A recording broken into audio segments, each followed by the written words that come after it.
All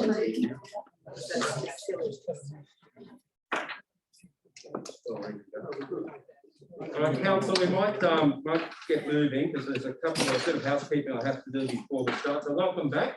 I hope you all had a great New Year and a fantastic Christmas with family and friends. And here we are back into the fold again for another round. So just a bit of housekeeping. Unfortunately, under the new orders, we do have to wear masks in council meetings unless we're speaking or addressing the council. So I'll ask you to keep your masks on. And I'm going to start off with taking the oath and get you guys all sworn in. So I'll just go around the table. So Greg, we might start with you. Are you going to take an oath or an affirmation? Oath. We'll go in front of the flags and just officially councillor.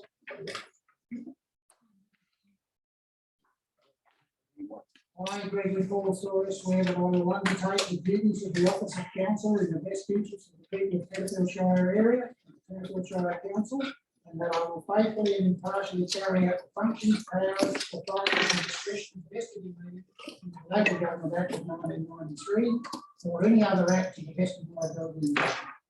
Thank you. Congratulations. Congratulations, thank you. There's my Bible back. Yeah, sorry. Greg, you want to come back and get a photo about your mask, sir? So that we've got something nice for posterity. Freshman shade. Because we never know, we might have to do another, what is it? It's a squash book or whatever it is. It's this one. This one. That's the first one I've heard so far. Councillor King, would you like to come up, please? You taking the oath or affirmation? Just put your hand on the Bible. I, Margaret Rhodes, swear that I will undertake the duties of the office of councillor in the best interest of the people of Tenterfield Shire area and the Tenterfield Shire Council, and that I will faithfully and impartially carry out the functions, powers, authorities, and discretions vested in me under the Local Government Act of 1993 or any other act to the best of my ability and judgment. Take your mask off and Sorry. Congratulations.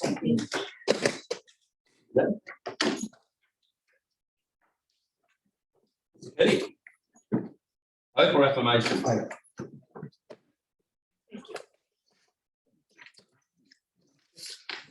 Peter Guy Patrick Petty, swear that I will undertake the duties of office of council in the best interest of the people of Tenterfield Shire area. The Tenterfield Shire Council, that I will faithfully and impartially carry out the functions, powers and authorities and discretions vested in me under the Local Government Act 1993 and any other act to the best of my ability. Congratulations. Thank you. Everyone wants to steal the Bible. Family one, Tim, stop there. excellent. We had a choice of 3 Bibles. This was the most official looking one. So, yeah, oath or affirmation. I, Timothy Bonner, swear that I will undertake the duties of the office of councillor in the best interests of the people of the Tenterfield Shire and the Tenterfield Shire Council, and that I will faithfully and impartially carry out these functions, the functions, powers and authorities and discretions vested in me under the Local Government Act 1993 or any other act to the best of my ability and judgment. Welcome forward. Thank you. Bronwyn, we might go with you and then back around to.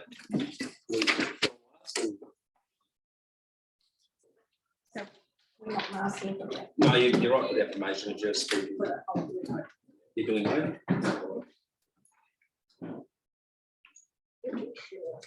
I, Bronwyn Burnett, do swear that I will undertake the duties of the office of councillor in the best interest of the people of the Tenterfield Shire area and the Tenterfield Shire Council, and I will faithfully and impartially carry out the functions, powers, authorities and discretions vested in me under the Local Government Act 1993 or any other act to the best of my ability and judgment. Congratulations. Hang on, did you get a photo? Did you get it? Come here. You might be getting that talk. Okay. Tom?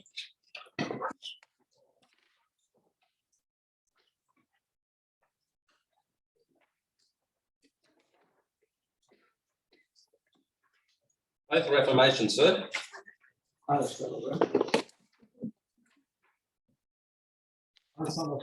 Peter, swear that I will undertake the duties of the office of councillor in the best interest of the people of Tenterfield Shire area and the Tenterfield Shire Council, and that I will faithfully and impartially carry out the functions, powers and authority vested me under the Local Government Act 1993 or any other act to the best of my ability and judgment.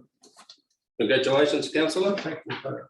Look at the camera, get a photo for that bloody book. Sorry, I thought that. No, it's all right. Kiana, would you like to?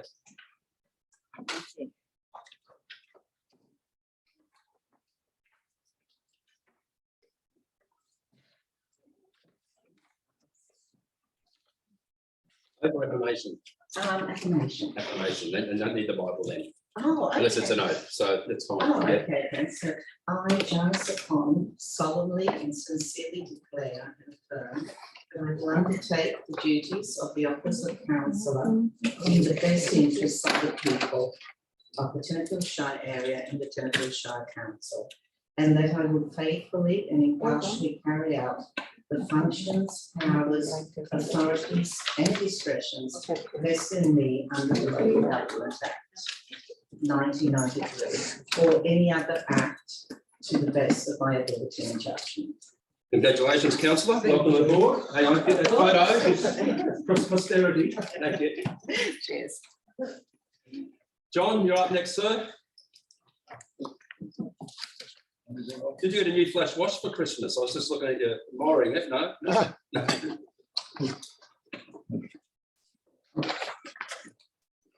Oh, for affirmation, sir. Affirmation, good. Affirmation. John Long's sworn in and conclude this swear and affirm that I will undertake the duties of the office of councillor in the best interest of the people of the Tenterfield Shire area and Tenterfield Shire Council. I will faithfully and partially carry out the functions, powers, authorities and discretion vested in me under the Local Government Act 1993 or any other act to the best of my ability and judgment. Congratulations, councillor. Welcome aboard. That photo. No worries. Thank you. All right, we're all officially sworn in. Now I'm going to now take on the role of returning officer. Obviously, we have to elect a mayor and deputy mayor.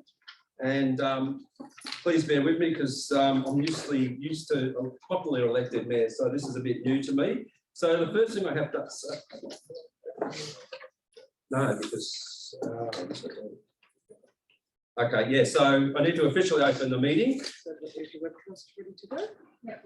It's on, very good. So you get to open the meeting and just go through the confirmation of this item, the election of the mayor, and then obviously that's the mayor's election. I think that Yes, take it over. So the first item on the agenda is to elect I declare the meeting open, sorry. And the first item on the agenda is to elect the mayor and deputy mayor. And what I need to see, there is three possible ways of doing this. We can do this by a show of hands, or we can do it via a, sorry, just bear with me, by a secret ballot, or we could do it on a, it's an already secret ballot, or we can do it by provincial ballot. So I need someone to move which way they prefer to proceed. Happy to move that we do it by secret ballot. Jeff, so yeah. Do we have a seconder for that? All right, we'll go to secret ballot. So I have two nominations. Sorry? Yes. Yes. Sorry. I need a show of hands. So I've got a seconder and a first. So I need someone to, I need to raise a show of hands who had to go for secret ballot. Sorry, Darryl, the time comes. So what are we voting on? That we're doing what we're doing. No, but we've moved. So what we've done is we're looking for an ordinary ballot. I'm looking for, I've got a second on the move, we go to ordinary ballot, and I'm looking for a show of hands for an ordinary ballot. So we've got 1, 2, 3, 4, 6, and 1 stay. No, I'm voting against. Against, sorry. Just note that. So is that a recording of that vote? Yes, please. Yep, so there's a division. Sorry. Yep. Councillor Briggs.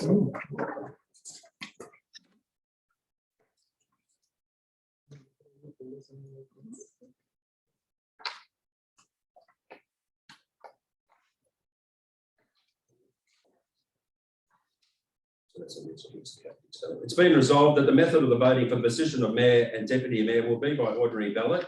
In other words, by placing an X against the candidate of the councillor's choice. We have two candidates. I'm going to address the mayoral position first. We have two candidates, and that's Councillor Greg Sawyer and Councillor Bronwyn Petrie.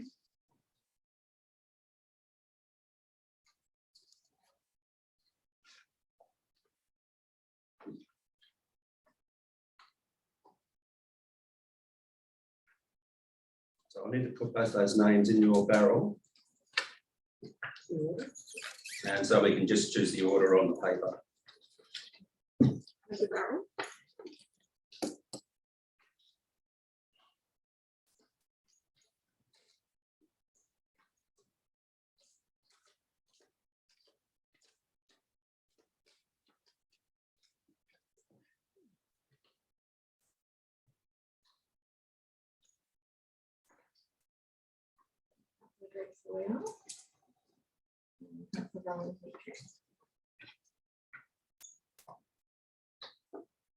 We don't have a barrel, we have a box, council. It has been wrapped nicely. Does anyone want an inspector to put those names in? I'm happy for me to proceed. First name I've pulled out is Councillor Bronwyn Petrie. And obviously, Greg, you will be second on the list.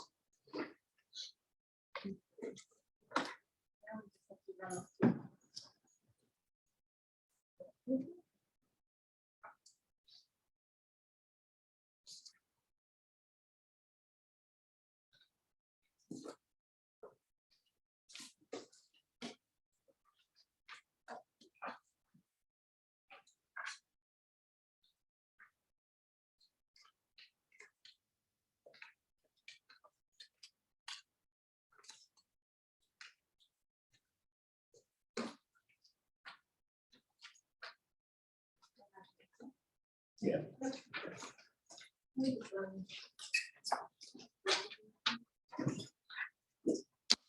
Sorry, council, just bear with us. We've just got a couple enough copies for we'll have one individually.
Congratulations. When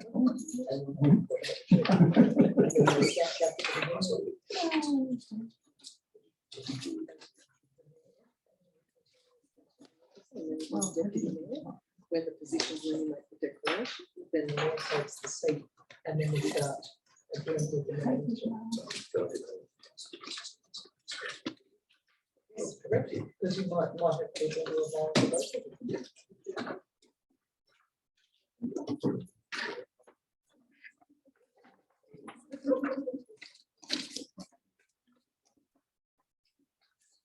No, that's definitely. Thank you. The barrel, can't you tell?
Right, Council,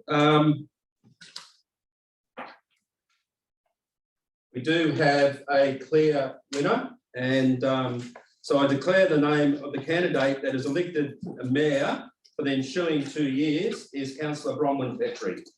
We have a count. Do we have a count, please? Yes. So you put them down, yes, so that it's written if they wish, and then count. The people will bring out the count. Mr. Bale. 5-3.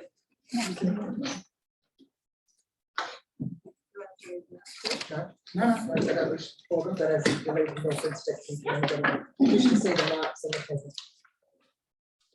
Moving on now to the election of the deputy mayor. I only have one nomination at this stage, unless I've missed one. So failing that, because there's no contest, then I would declare the name of the candidate elected as deputy mayor, provided he's willing to take on the role, is Councillor John McNish. Well, John. Does anyone else want it? Seriously, because I only put the name there, make up the numbers. You get the gig. Can we deal with with respect, Mr. CEO, to do with there's an officer's recommendation there that A or B be chose to do with the 1 or 2 year term? Yes, Are we going to deal with that? we can now. Well, now the mayor will take over we've got appointment of mayor and deputy mayor. The mayor will take over the meeting and run with the agenda, but we're happy to deal with that in the first instance. Councillor. Yes. So now, Yes, are you happy to? well, I'd like to move, Mr. CEO, that as chair in this meeting, that we go with B, that the deputy mayor's job go for the 2 year term, just for the sake of people. I know we've always had that option since the 2 year term of the mayor's been there. Anyway, but that's all, just moving it. Do I have a seconder? Amendment. The amendment would be that the 2 year term would commence in the completion of the first term of the deputy, because we've got 2 councillors left to be elected. And I think they should have an opportunity to at least vote for the deputy, if not run for the deputy. I agree with Peter, but the deputy should run the same time as the deputy, as the mayor. Yep.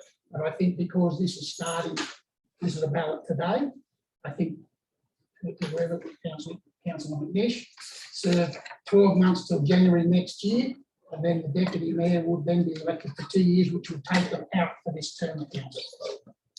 Is it January or September? January, it's January to January. Well, it is, it would just leave straight 12 months again. I moved an amendment to be that 2-year term only commences the completion of this first year. So a 2-year term from there. So it would be out of step with the mayor. What we're trying to do is bring it back in step Yeah, with but the. it will go into step in January next year thereafter. Okay, But I think if we don't, we're depriving 2 councillors of a chance to vote and nominate themselves. One will be out of date, one will be out of step. yes. So just, can I, just for clarity, Greg, and I'll get no problem being a mover with the amendment. So what you're saying is that the deputy mayor would do the term until January 2023, Yes. and then vote on the deputy again for the For a 2-year two-year term. term, Right. tying in. There'll still be a year out, that's all. It's a year out now, but this gets it after this first year back in line with the mayor. Yeah, the other thing you could do through the mayor, the other thing you could do is you don't need to appoint a deputy today.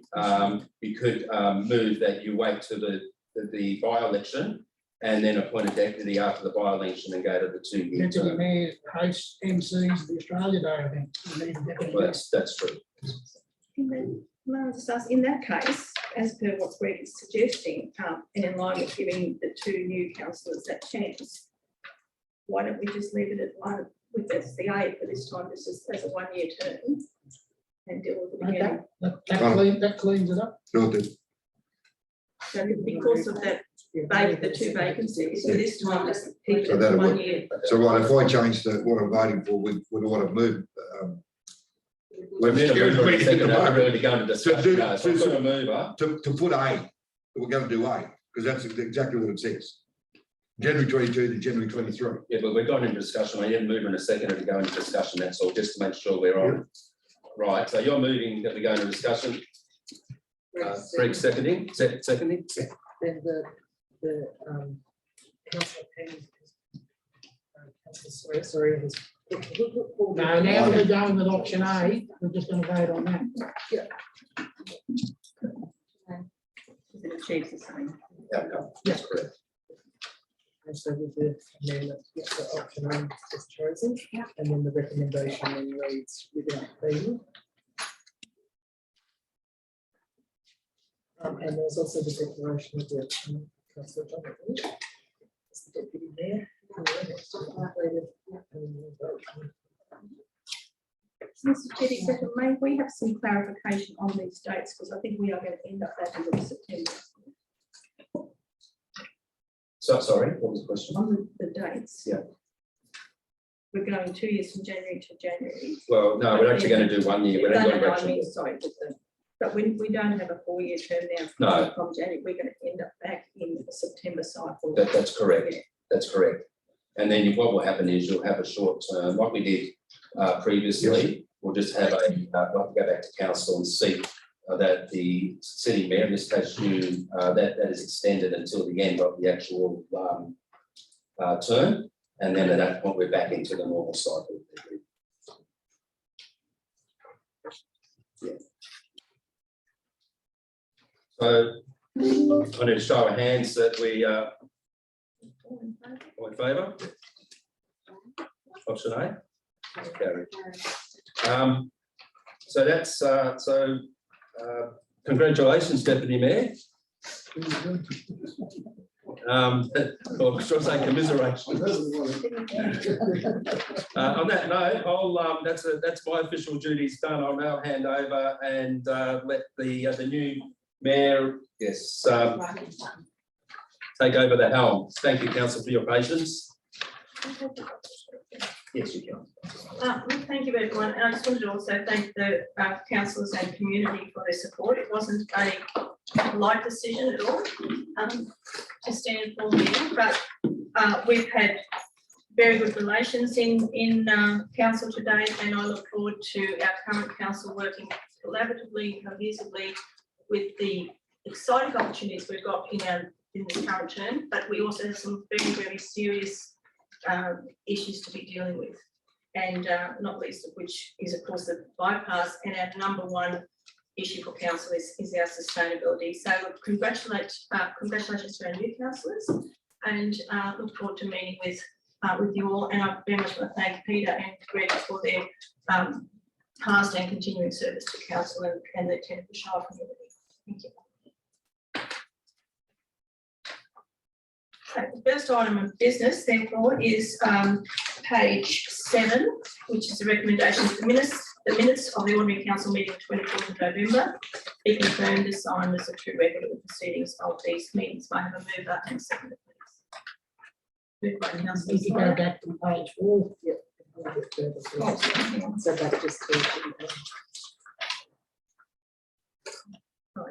Thank you. Yes, I I need to- so it's just, Okay. sorry. So once again, so you are. Sorry, we jumped about a bit. Welcome everyone. Our opening prayer, we give thanks for the contribution by our pioneers, early settlers, and those who fought in the various wars for the fabric of the Tenterfield community we have today. May the words of our mouths and the meditation of our hearts be acceptable in thy sight, O Lord. I would like to acknowledge the traditional custodians of this land that we are meeting on today. I would also like to pay respect to elders past, present and emerging of the Juckamball, Kamilaroi and Bundjalung nations, and extend that respect to other Aboriginal people present.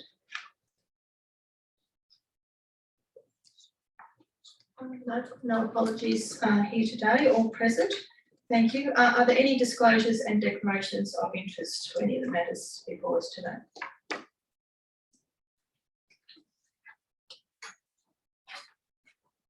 No. Okay, so we'll move forward to page 7, which is confirmation of the minutes. With someone present at that meeting on the 24th of November, care to move that they are true and correct? Happy to move that way, Madam Mayor. Just with a question going back, and it's only for future reference to yourself as chair. Do you intend to read out the webcast of the meeting? I think it is important that that is read out, and only with respect to our newly elected councillors, because it is important that our newly elected council are aware of the rules and regulations in the meeting. And we don't. I'm not asking for you to go back and read it now, but just for future reference. Oh, I can do that now. Councillor Petty. Thanks, Councillor Petty. For new councillors, we have webcasting of our meetings, which is not available for the following day. It's not live streamed. But what is important is that the meeting will be recorded. Excuse me, it is actually live streamed. What is now? I've got the tech working, so. Oh, Yeah. well, there we go. We have proceeded into a new realm. So it is live streamed. So it is recorded for placement on council's website for the purposes of broadening knowledge and participation in council issues and demonstrating council's commitment to openness and accountability. All speakers must ensure their comments are relevant to the issue at hand and to refrain from making personal comments or criticisms or mentioning any private information, and no other persons are permitted to record the meeting unless specifically authorised by council to do so. It's quite interesting, a lot of people who can't get here to participate in the to access the recordings. Thank you, Councillor. And happy to move the adoption of the previous minutes. Madam Mayor. Thank you. So moved by Councillor Petty, a second, please. Councillor McNish. All in favour?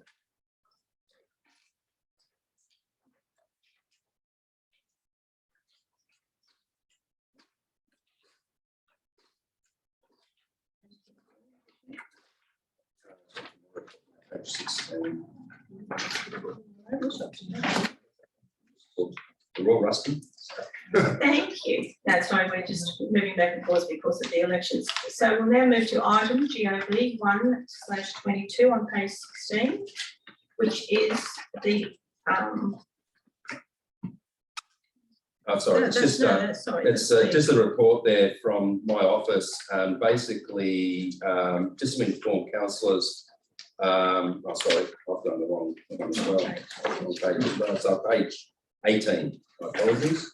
page 18, which is the report from the chief executive. That's correct. So we go back and just get, there's an office of recommendation on page 16, that's required, I guess, to formalise the fact that the oath is being taken by all the councillors, so we can witness that. Yep. So it's just a little bit of housekeeping, it's not time for some.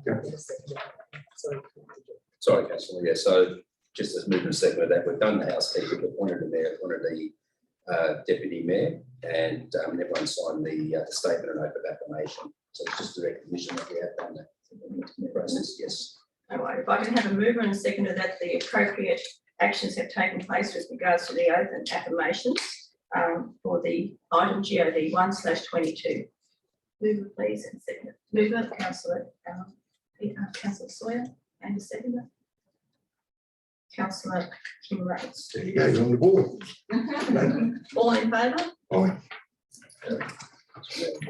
That's carried. That's item go to 22, so that's my report. I'm happy to just.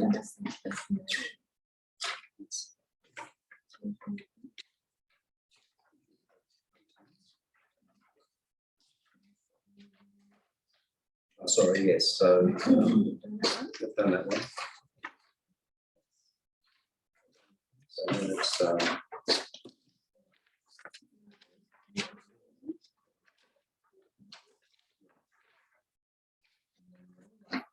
correct. We will now skip to page 24, which is item GOD 4/22, which is the decision on using countbacks to fill casual vacancies. And if we may have the officers. Yeah, so basically, council. Sorry, I'll have to call for a mover and second. Sorry. So mover, Happy to move that way, Madam Chair. mover councillor Petty and second councillor Sawyer.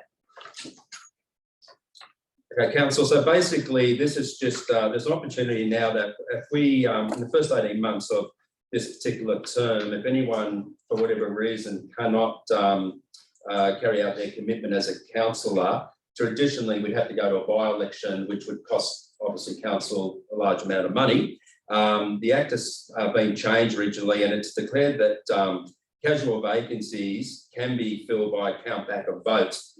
At this particular point in time, it really only affects one ward, I think. So, but basically, if the worst case scenario was to happen, I'm just recommending that council move that it would go to count back rather than a by-election to save us money.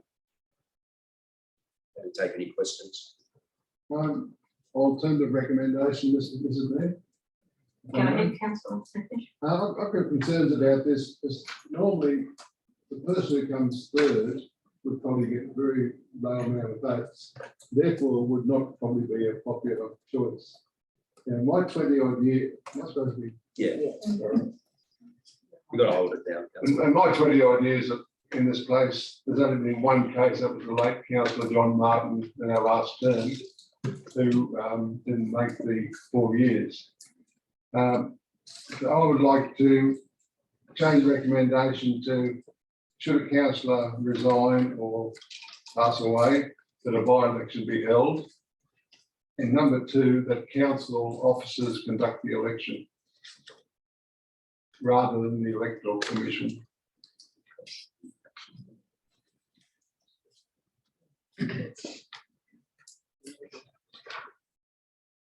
thank you, Mr Deputy Mayor. Oops. I need longer answer to get there. The question, I guess, for the council to consider is whether or not we have the internal resources to be able to conduct that election. At this point in time, council contracts the electoral commission to undertake that for us.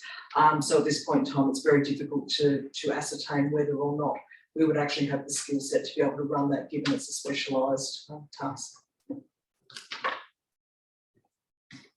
What further what Councillor Eusha said, could we therefore have this in seriatim with an A being hold a by-election or leave it in the current word, but B being investigate the pros and cons of council conducting by-elections? I was just going to say, at that point in time, when council actually is required to hold a by-election, that will be a consideration of the council at that point in time, because they do need to enter into that agreement to conduct that election then. just on making a decision on whether we did not investigate what the costs, the comparative costs of council running it like they used to, or doing it through the Office of Local Government, which as we know is expensive. I do agree, and I understand the intent, and I'd like to be able to comply with that. The challenge for us is things like cost comparison. We can use the existing election, but it would largely depend on the ward and what was required at the time for the by-elections to how much that would cost. Through the mayor, from the administration's perspective, I'm not, personally, I prefer to avoid being involved in running the elections. I just think it's not within our, even though we're allowed to do it, it's not really within our capability at this stage, and I don't know what would stand in the future. If I just dropped down, and so if we have to go through the electoral commission, which would be preferable from our perspective, only because they're professional at doing and do it all the time, we are looking at a cost of probably at least $50,000. Would that be close to the mark? It really does depend, as we said, on the number, well, partly the number of candidates, and how that needs to be conducted at that point in time. So, Can I, is that on? Yeah. Madam Chair, Madam Mayor, and just for some clarity, Councillor Sawyer, and I'll keep me from wrong, I've moved to Councillor Sawyer's second to say we're dealing with office recommendation. With respect, and through you, Councillor McGish moved an amendment I'm looking at, and which is no second for the amendment, yet we're into a bit of a debate. So just some clarity about where we're at here. I know that the amendment will be dealt with first, and if lost, it goes back to the recommendation. So I'm just for some clarity of where we're at with this, please. And then with respect, Councillor McGish, I'm not only go to you, John, you need to have your voice about presenting that amendment. And I think that in fairness, you need to have that, and I haven't heard it yet, apart from a couple of little lines, and there's no seconder for it. So, thank you, Councillor Petty. Seconder for Councillor McGish's amendment. Councillor Peters, Yes. just speaking, Councillor seconder.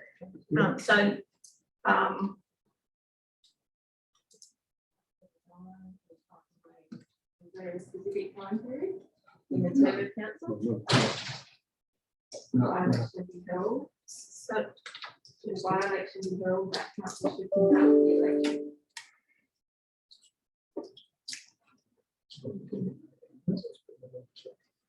Is that what you intended? so yeah, Councillor McGish, would you care to speak to your amendment? And thanks, Mrs. Mayor. This last election really opened up my eyes. There were 4 people in there for the 2 weeks of pre-polling. The advertising on Facebook, which I saw advertising for workers, $45 an hour. And the person in charge of it all, we never saw him. Yet he was supposed to be in charge. Now, from memory, when we did it locally here, we had 1 person in the office there doing the pre-polling and a couple of others helping on the election day. Incidentally, the first couple of terms I did on council, I knew by 10 o'clock that night if I was in or not. This one went into the 3rd week before we knew, so it's not very efficient. And the figure $30,000 was thrown about. I presume that's what it cost, Golly, was it? Around about? More than that. And I can't see, for a little bit of extra clerical work, plus the employment of 1 person, we all know there's a couple of guys in town who are capable of doing it. They've done it before. We can do it much, much cheaper. Thanks, Madam Mayor. Thank you, Councillor McGish. Councillor Peters. Thank you. Thank you, Madam Chair. Yeah, before we ran the elections, the first 3 or 4 years that I was on council, when the elections came up, we ran it quite successfully, as Councillor said, with 1 person in the office doing all that. And besides that, we're going to have 2 by-elections anyway. We can't count back because in Ward C and Ward E, there was only 2 people stood. I mean, 1 person stood in each ward. So there's no count back. So we're going to have 2 by-elections anyway. So we're up for a fair cost. Thank you. Any more speakers? Speaker against? Thanks, Madam Mayor. Whilst I share Councillor Nish's concerns about the cost, I think that's a totally different topic at the moment. We need to debate that later in the term of council when there's 10 of us around. For the moment, the legislation says if we move this as the recommendation is, we avoid the risk of having a by-election for all the council positions we have at the moment for that period of 18 months. I think that buys us time and security, and we'll deal with the other issue later on. I am against the amendment, but for the recommendation. Speaking against the amendment, Madam Chair. Same reason that fully take on board both councillors who are supporting the amendment argument, but I feel today that that we have you need to have people that are completely away from any knowledge of locals or anything like that. And with respect to the previous ways we used to do it, I think it's at a stage now where it's scrutinised to the letter. So I think that the fact that the electoral commission, whether we like it or not, need to be engaged to do it. Totally agree with the councillor's comments about the longevity of getting a result. But we're only one of many councils that they would be counting at the time. So that's just my argument, but I'm very supportive of the officer's recommendation. And it's a what if, like if a councillor, and it has happened, as we've had a councillor pass by, and you know, in the term of that council, and we've had to have a by-election, fully take on board Councillor Peters' comments to do with the upcoming by-election, which we've been told that we have to have to deal with those vacancies, they're casual vacancies, and that's a cost that we're going to have to incur. So this is just covering a bit of an area that you know that we're doing if something like that happens, or if the two newly elected councillors for whatever reason can't continue, and we need to do that. So I'm supportive of the officer's recommendation. Another clarification. This clarification from our Chief Corporate Officer, Kylie. Councillor Soy just said if anything happens to anyone in the next 18 months that creates a vacancy, we'll have a countback. But for 6 of us, there's no ability for countback because we were not elected as a popular vote, because either through competence or apathy, no one's against the people who have to be sitting in those wards, and I would hope it's through competence. So therefore, there is no capacity for a countback. And secondly, with regard to the upcoming 2 by-elections, you're saying we can make a decision at that stage as to whether we look at doing them ourselves, as per Councillor McNish's and Peter's amendment, or whether we choose to go with local. So at this point in time, we've already commenced proceedings to fill those, or as part of our original electoral officers contract for this election. So those by-elections now are already in train. So there is no opportunity for us to change that at this point in time. Also, you are quite correct that if there is not enough applicants for the election to fill those positions, then the countback won't apply because there won't be anybody to come back to that. And speak. Just a point of possibility with this election. We may only get a sufficient number of nominations to fill those positions, and therefore a ballot may not be necessary. Yes, that's right. Another question. Sorry, there's no one else asking wanting to speak. I've just another question to our Chief Corporate Officer, Kylie. Were we to go with this officer's recommendation that if a vacancy occurs, say in 12 months' time, for a countback, which at the present moment would only be in Ward D, and so therefore my question would be, what if the persons who were the 3rd or the 4th in the voting, what if they no longer live locally or were no longer interested, and how would the community feel regarding not being able to put forward someone as for their representation for that term of council, which, as we all know, being on council is very important. I can't answer, Madam Mayor, on how the community would feel about it. I guess it gives, if it's actually registered, it's an option that's available to council at that point in time. If council chooses not to adopt that recommendation, then that won't be available, and that sets the trajectory.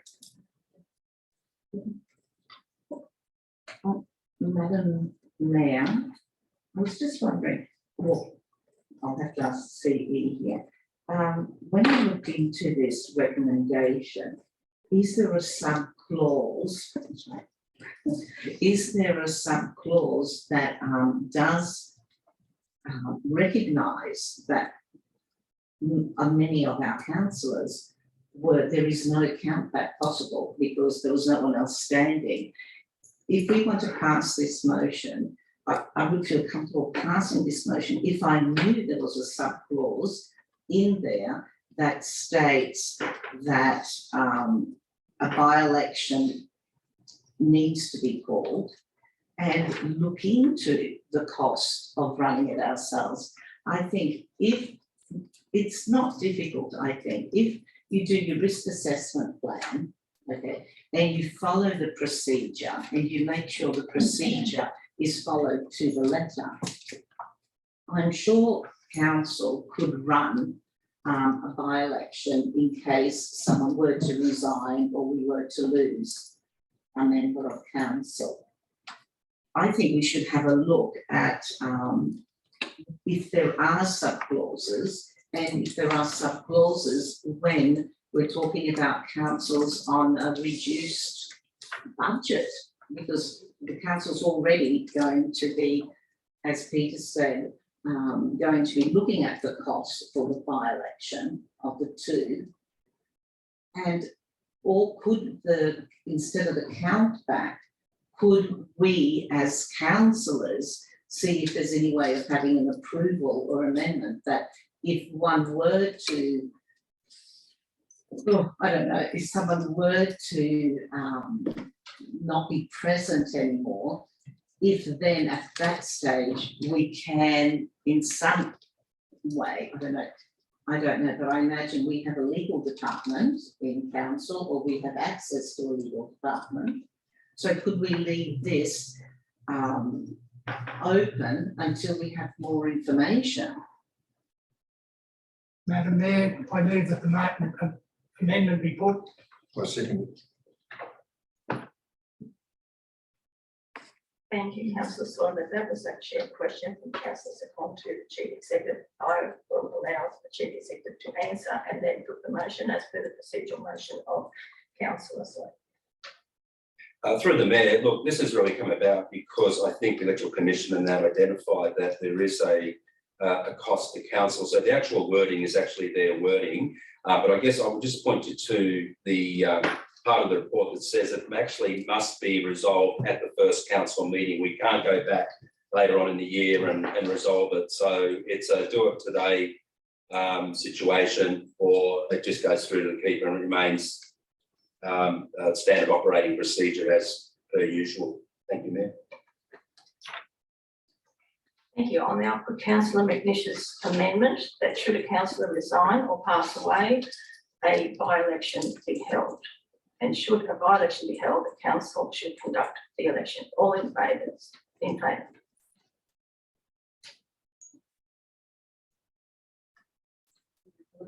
The division isn't a call for.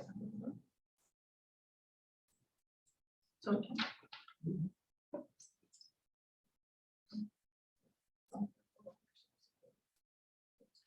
That's 4. So now we would therefore require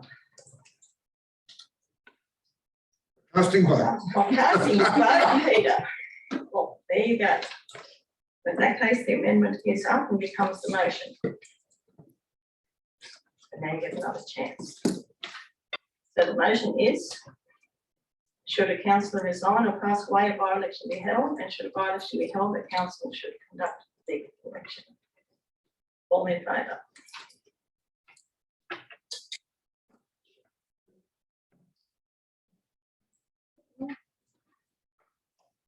Motion is up. Didn't say again, no. Oh, sorry, the counting. We've got 5. Then have to go through Madam Mayor, and say those against. Thank you. Well, we have not always previously, Mr.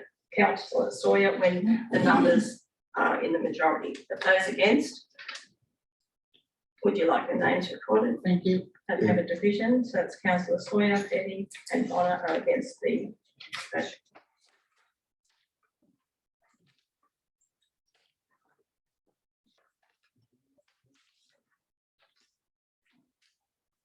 And remembering council that of course, part B of that, that motion can always be offered at a later date, but not part A. We'll now move forward to item GOB 5/22. Now, these are the council delegates on committees, external boards and associations. So we will go through them in the order as per the officer's recommendation, but I need a mover and seconder, please, for this one. Moved Councillor Peters and seconded by Councillor Secon.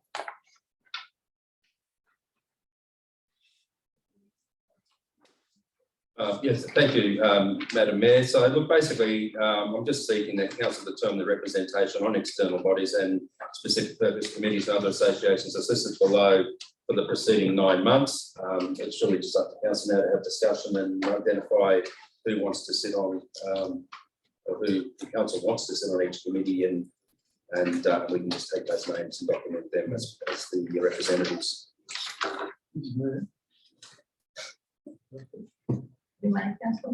I'm just wondering if we just leave the names as they are and call for nominations for the positions which are were sat on by people who are no longer here in council, or if there's someone who wants a job that someone else has got, then we have a discussion or a vote on it. Just like to speed things up a little bit. Thanks, Councillor McNish. We can, if you move to page 29, which has the existing appointees, the previous appointees, and we can soon see there how we go. So it becomes the same thing, but it's easier doing it with the existing names, because this is the one that tells you how many delegates you require, etc.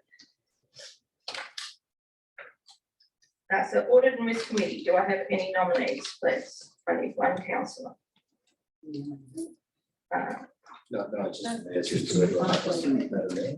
It's got Mayor plus one councillor. Three. That was the previous as well. It's all changed. Oh, sure. Yeah, no. Well, that's a recommendation. Just have to point out where we have new. Yes, sorry. Please, so contributions, donations, assessment panel, which is the mayor, 3 councillors and a reserve councillor. So at the moment, the only existing councillor who was on previously is Councillor Nish. That's when she's interested. And we would require 2 more councillors plus a reserve. Councillor Sawyer. See some new going in. Madam Mayor. Councillor Rhodes.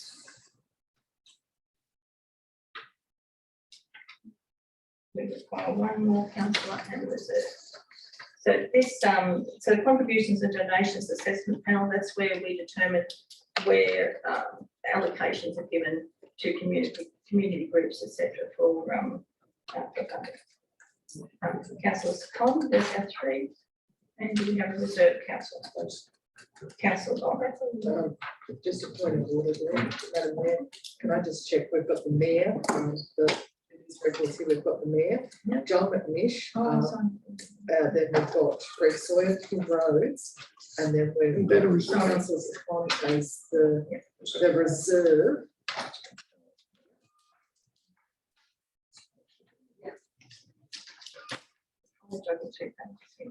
Thank you. So Australia Day Awards Committee, Mayor, 3 councillors and reserve. The existing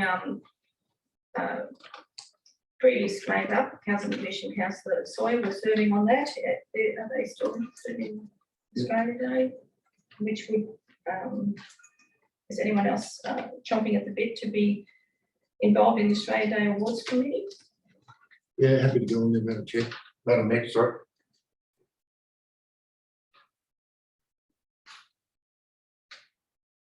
Just while on that, Madam Mayor, we still got that tomorrow. Yes, We're going to do it via email. we're going to do it via email. Right. Okay. And we would require reserve. So this is looking at the nominations for, sorry,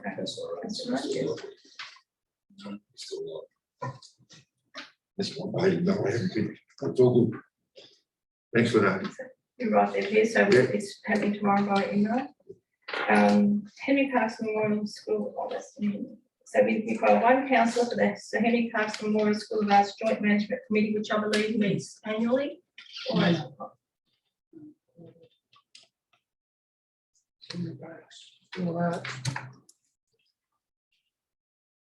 Councillor Sawyer is currently on it, wish to continue. No, I continue the new ones, we'll have a crack at that. It's an easy introduction. Councillors, a volunteer to meet annually to deal with the School of Arts. Right, because in the document says annually or as required.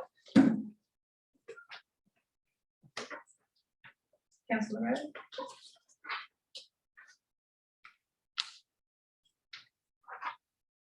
Tenterfield Shire Advisory Committee, Councillor Betty is already has been heavily involved in that, and who else do we have?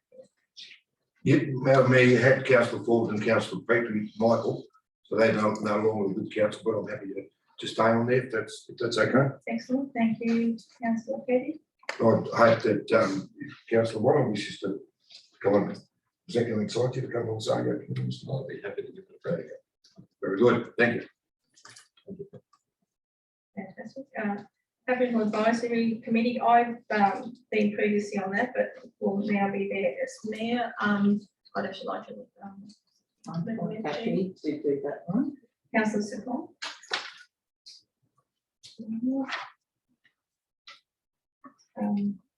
The Heritage Advisory Committee, myself and Councillor Murray were on there previously. So two nominees. Councillor Rhodes and Councillor Ballot and Councillor McKinney.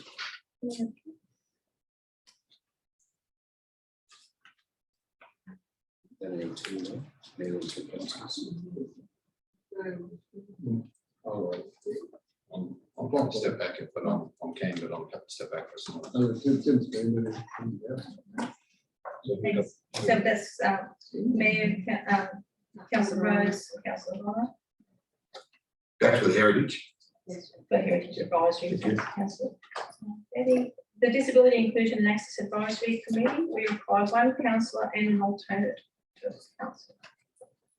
Councillor Second is keen and an alternate to the Disability.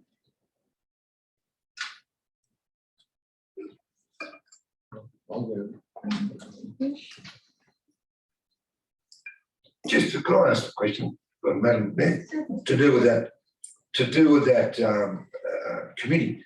Is it I totally understand what it's about, but I've never heard too much about it on reading in the functioners and recommendations via feedback to Tenterfield Shire Council. The meetings, I mean, in with the 10 community representatives, I'm sorry. Is it a functioning committee? Is it, well, I say with respect, it's not anything I haven't had a lot to do with, and I apologise for that. I do know that Councillor Rogan did go at some stage looking at access into shops, etc., etc. Yeah. Yeah, through the mayor, look, obviously I took over, or not obviously, I took over that committee myself personally. Right. At the last meeting, no one turned up, with myself and Libby held the meeting ourselves. So I'm not too sure from that experience what the interest is, but certainly we do have a disability access program, but obviously that needs money, so it's all grant based. Yeah. My question, Madam Chair, as Madam Mayor, I'm sorry, as we go through this to really have a look, and there's a couple of hits back which I need to make a comment about whether they're relevant still or not. That's what I'll be speaking to later on. But yeah, and that's just a question here, but and not relevant that it's not needed. Of course it's needed, but if there's any way through council without having to have a committee deal with stuff, or if there's grant funding, totally understand that needs to be acquitted, and probably a decision of council to where the money goes to, be to access wheelchair ramps, whatever we're doing. But it's just a bit of clarity on it, that's all right. And to repeat myself, I say with utmost respect, it's not against anybody that's got a disability. I'm just trying to tidy up as we go along. We need to be more efficient with this stuff. And whether there's, as we look through each committee, whether it's relevant or not, that's all. Just a comment on that, there is a requirement in legislation for an accessibility and inclusion community reference point to support our plan, of which we're required to have as well. Yep. When, and it's up to council, but maybe it might be an opportunity, once we've filled these positions and people have a little bit of an understanding, is to actually go through and review that committee structure more in detail in the future.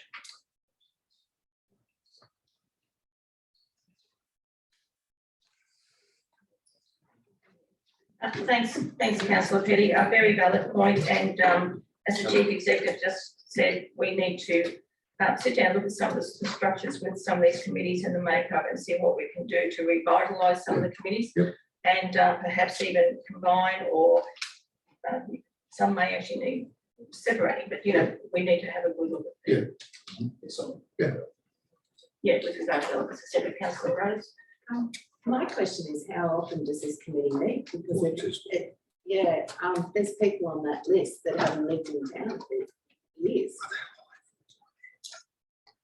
That's why we'll be having a very close look at some of the, you will also have noticed in the paperwork, the recommended invitees or people who are appointed to the committees, and some of those the committees are now a bit light on. Others is extreme interest. I mean, Heritage is a very large and popular committee, so we need to really pinpoint the ones that require further work and perhaps some alteration. And there might be some new items where councillors will suggest we focus on as well. I mean, we don't have to always do the past. So thank you very much for bringing that to our attention, Councillor Petty. The next one is Parks, Gardens and Open Space Advisory Committee. We require 2 councillors for this.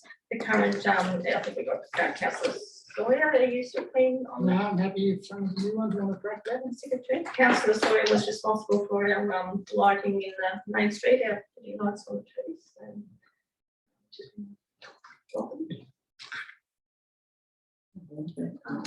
Councillor Secon for Parks and Gardens. Maybe one of the 2 new ones might like to grab that vacancy.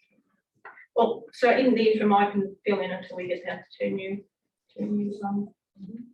Just if I may, Madam Mayor, just a question to do with that. That's clarity, that's all. For myself and to the newly elected council. To do with the non-council representatives, through you, Madam Mayor, to CEO or to you, Cole. Do we send out, we advertise that, don't we? Because I think it is important, and I know it's not easy, which has been there for a while now, with a representative from our village groups to come and attend those meetings, because, and I think that's been successful, where that person has attended those meetings and to bring things forward that the villages need, which is good relationship.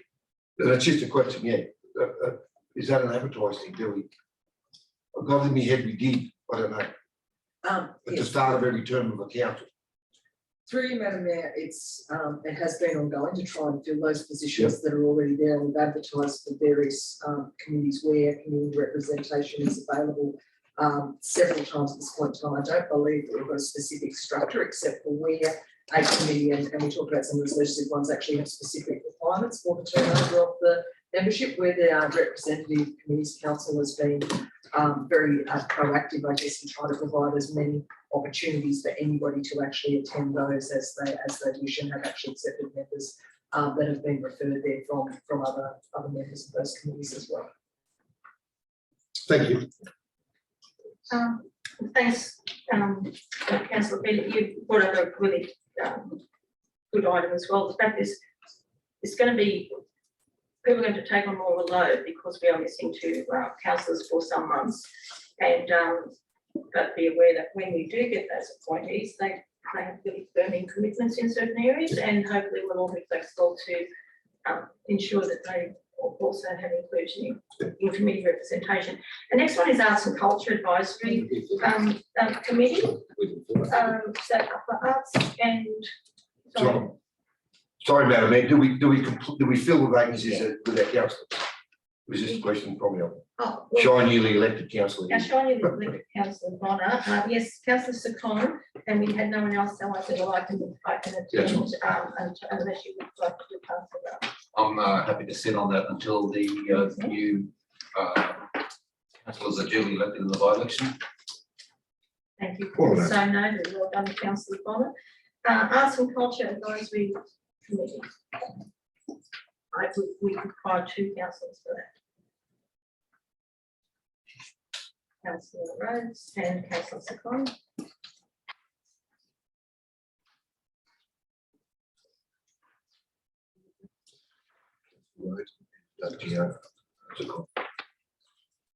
Tourism Advisory Committee, this is a very important committee.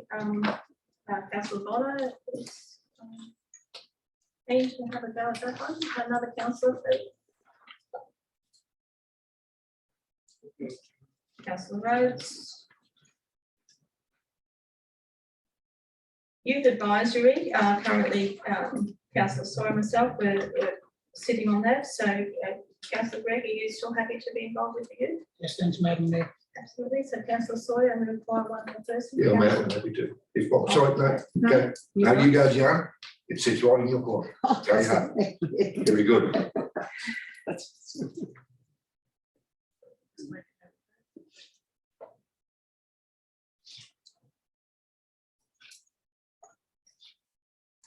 So the Legume to Woodinbong Road, I shall cast my eye across towards the Shire Councillor on my right. Councillor Bonner is keen. Councillor Peter. Well, if I can, with respect to, through you, Madam Chair, this is one of the ones I'd like to speak to. It's not, this was formed, the Legume Woodinbong Road Alliance was formed to do the exactly task that's done. And to get funding to upgrade the very important link road to in between from the Southern Downs right down to Casino and to Scenic Rim and all those key stakeholder groups that are held there. It has served its purpose, this group, because we were successful in securing the funding for that road. And it's now in its last stages of doing that. Quite easy to, you know, in the last 12 months, Madam Mayor, they were asked that they had updates. I mean, nothing's changed about what's happening with the road. It's funded. It's been guided and directed through an engineering department in the state government overseeing that, and I think it's served its purpose. So that's just I need to share that. It doesn't need to be kept going as far as that. That's just one I wish to speak to. That's all.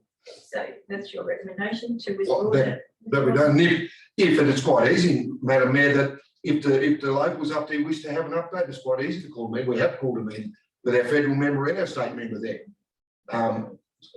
But nothing was going to change when the road was in process of being upgraded, and that's exactly where it is now. With the biggest section, 6.2 k's, and they've had no luck with the weather, but they've done an outstanding job thus far. And I'm just of a view that I'm happy to take advice or comment from the rest of the council that it serves its purpose. So it has.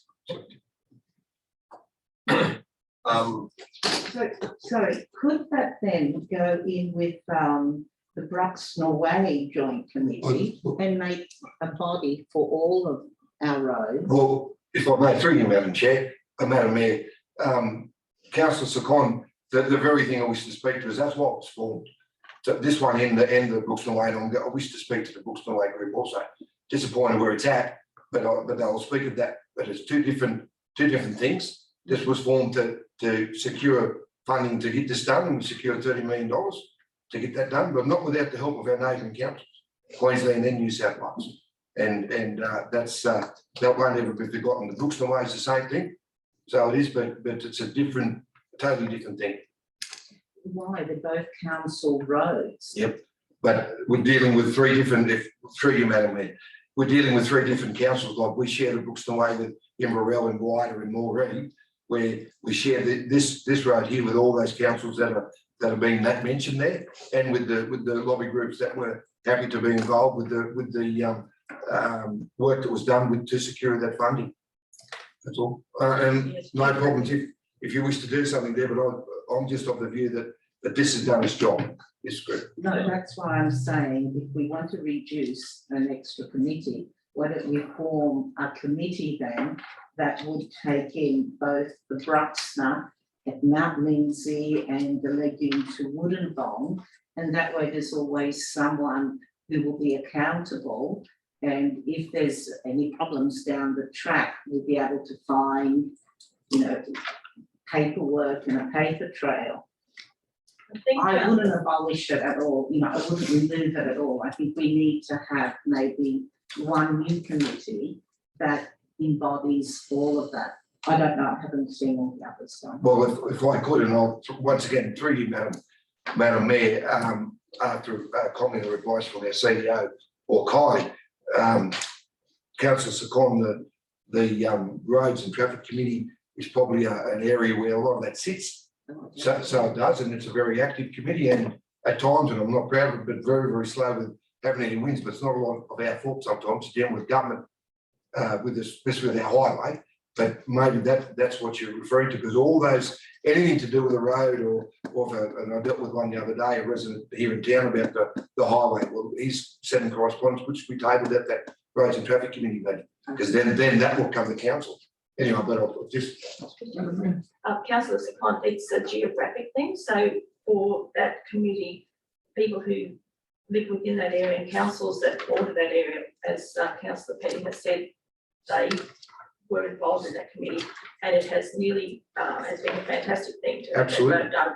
And so the same with the Bruxner Way, something to do with that is more in line with councillors who represent that area. So that's why they were specifically given things. So Councillor Bonner.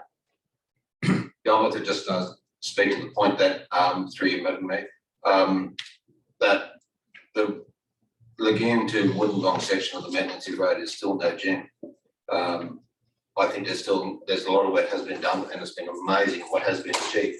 However, it's still not one of the world's best roads, and I would think that there will be future work that would be required, and I would be happy to be on a committee that would maybe going through a lull with this last lot of funding and completion of those works. But there's still more work to be done to turn it into a major transport route for the Northern Rivers to Southern Downs.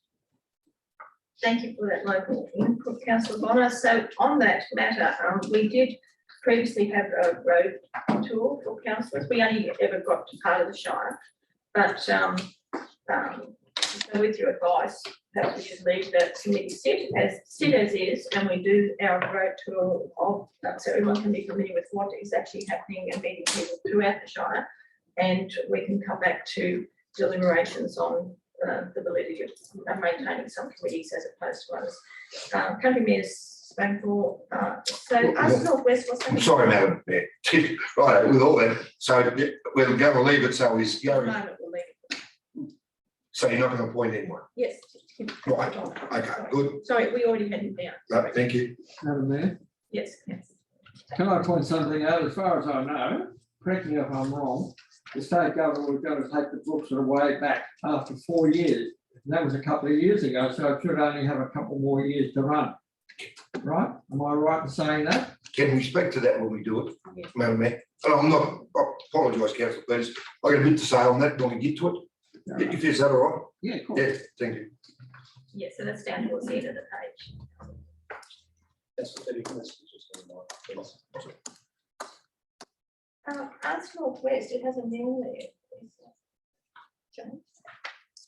I'm not sure. I'm not familiar with the Arts Northwest. So that's the one I believe Councillor Berry was on previously. Yes, I believe that that's actually a direct appointment to, so we'll might have to see some shade from Art Northwest. So they moved to a board structure, and that board, they made applications at that time. So previously we had council representatives. Now those representatives are actually chosen from the region through a board recruitment to Arts Northwest. Yeah, and if I'm through you, Madam Mayor, He was a board member. he was a board member. Just let me know. I think that might have been Councillor Peter. Border Region Organisation of Councils. This is where we have joint meetings with our border relations. We require one councillor, please. Excuse me, Madam Mayor, can I suggest that the title be changed to reflect who's actually been doing the job as the councillor? Councillor Murray went on the block when he was actually deputy mayor. And I think for continuity, if it's mayor and deputy mayor for that particular job, you've got the two high people in the organisation that can make the decisions that need to be made on the spot there and then, not have to come back as an ordinary councillor. I know we're all brilliant as councillors, but having to come back to get permission to pledge ourselves with the mayor and deputy mayor both there, I think it works better. I know that I filled in for the mayor, but Brian Murray, ex-councillor Murray, was there as a councillor. He hadn't been deputy mayor for a number of years. So I think for real clarity of the role, that we should just designate that position as a mayor/deputy mayor committee spot. And if we change mayor, deputy mayor, you don't have to change the naming of who's sitting in there. They just automatically assume that as per the mayor's situation. So is everyone in agreement with councillor Sawyer's recommendation that instead of that reading mayor and one councillor, that it change to mayor and deputy mayor? Yes. Okay. Thank you very much. Brilliant, Is there- councillor. Because that's all. Everyone all with that? I didn't see any raise of hands on this one.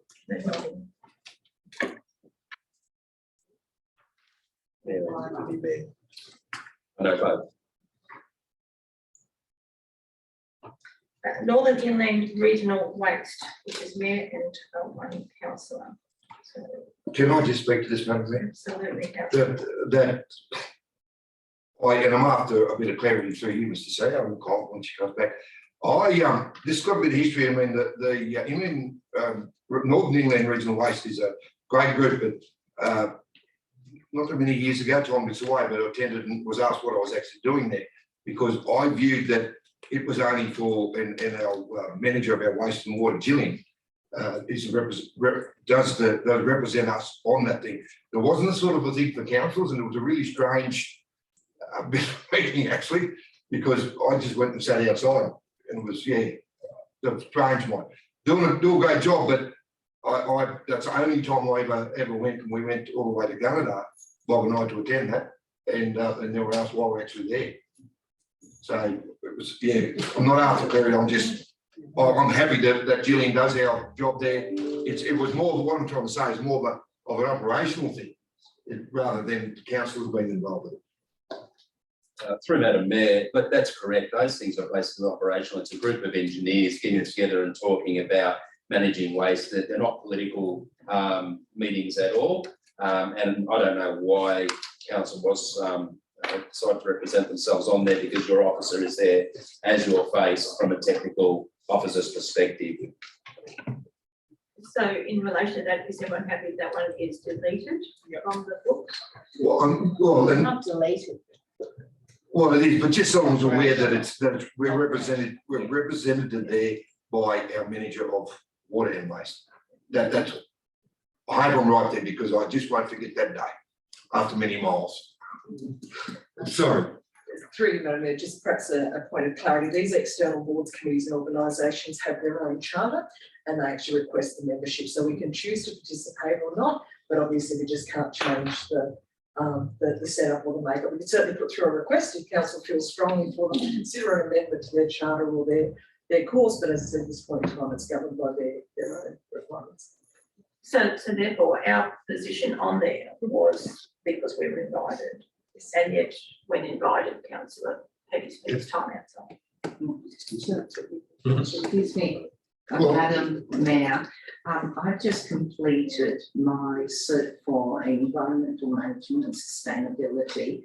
So I think I could be of assistance in that position. I mean, if the waste manager needs that assistance, I'm quite happy to listen to what recommendations, etc. I'd be quite happy to take that, because I think it is an important role. So with that in mind, can we put councillor on there while we confirm whether this is a technical only group? And So, through the mail, I've just received advice that their charter is, it's not just a technical group. I've given you that intel there. There is some political component to it as well, apparently. Yeah, it's a very dry meeting.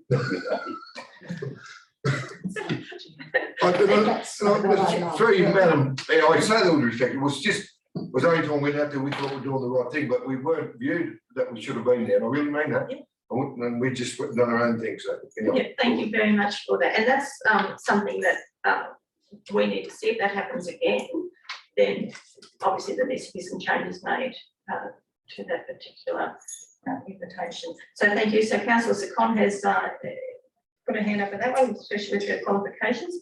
Next one, North West Weighted Loads Group of Councillor Bonner. So this is the one to do with load limits and trucks comply with the limits on our bridges, etc. As councillors may know, I've got a vast history in transport equipment over 30 odd years with B-doubles, running trucks up and down the highway for many years. So I feel I'm a good fit for that one. Much appreciated. Thank you, Councillor Bonner. I'm sure your expertise is going to come in very handy. Tenterfield Shire Local Traffic Committee. So, Sorry, Madam Mayor, you've missed the local health advisory committee, which you sit on anyway. oh, it just says here there. Yeah, that's good. Sorry. So I skipped it. I thought it was superfluous. So, Tenterfield Shire Local Traffic Committee, Mayor and two councillors. So our current rules. Areas. So Councillor Peters, are you still keen to? Yeah, no, I'm happy to do it. And we require another traffic committee person. Gary is on that one. Well, Yeah, do you want to do close that? Sure. Happy to be on there, Madam Mayor, if that's appropriate. Yes, absolutely. Thank you very much, Councillor Peters. Local Emergency Management Committee, I believe, is that Councillor Peters? No, was councillor. Yeah. Oh, sorry, because Councillor Peters has been doing bushfires and other emergency stuff. I just thought it was him as well. So Local Emergency Management Committee will require a council. Yeah. Councillor Peters is happy to do that one. And Councillor Bush, next one is the Bushfire Management Committee. And the next one after that is the RFS. Both of those currently have been done by Councillor Peters. There's no other part of the fund burning interest. Do you still think? Thank you, Councillor.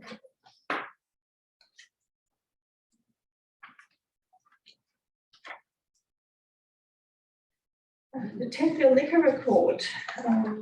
Councillor Petty, could you explain some of that first, please? Where are you up to, Madam, sorry? Tenterfield liquor report. What happened to your rural roads group, Mayor? Well, I wanted to speak to that because it doesn't. Oh, okay, yes, no, go. To my knowledge, it doesn't exist anymore. Excellent. Just to explain to all of our council, the Australian Rural Roads Group was formed and actually chaired by White. Had a lot to do with that. That was about the first one, not the last one. Anyway, and we used to meet annually at the Albert Conference, and that's why the other states are represented there. But 2 years ago, it seemed to of the view that it served its purpose, and we haven't had one for 2 years. So that information must have come through to the and it does say annually, and that's where we meet in Canberra. So that was, we should investigate whether that actually. well, to my knowledge, it wasn't, but it was always held at Algom, Madam Mayor. So, Mr. Chief Executive, we can just confirm its existence. We'll just do some for the Madam Mayor through you. We'll just double check that group is no longer functional. Yeah. Just drop it off. Thank you very much. Now, the Tenterfield liquor report. This is where councillor meets with our local police, etc. Councillor King. He's the West Public Libraries Association. Currently, Councillor McNish does that. It's one of his chief things, unless anyone wishes to suggest it. I have been doing the land care one and am happy to continue unless someone wishes to replace. Yeah, no, that's fine with me. Thank you. Councillor Secon for land care. Currently, Councillor Tom has been on the Weeds Committee, and Councillor Tom, are you still keen to continue with Weeds? Okay. Unless someone else wishes to. Next was Murray Darling Association. Now, Councillor Sawyer has been there not only representing us, but he's also on the executive. So this position, can you just confirm it's mayor, deputy mayor, and one councillor?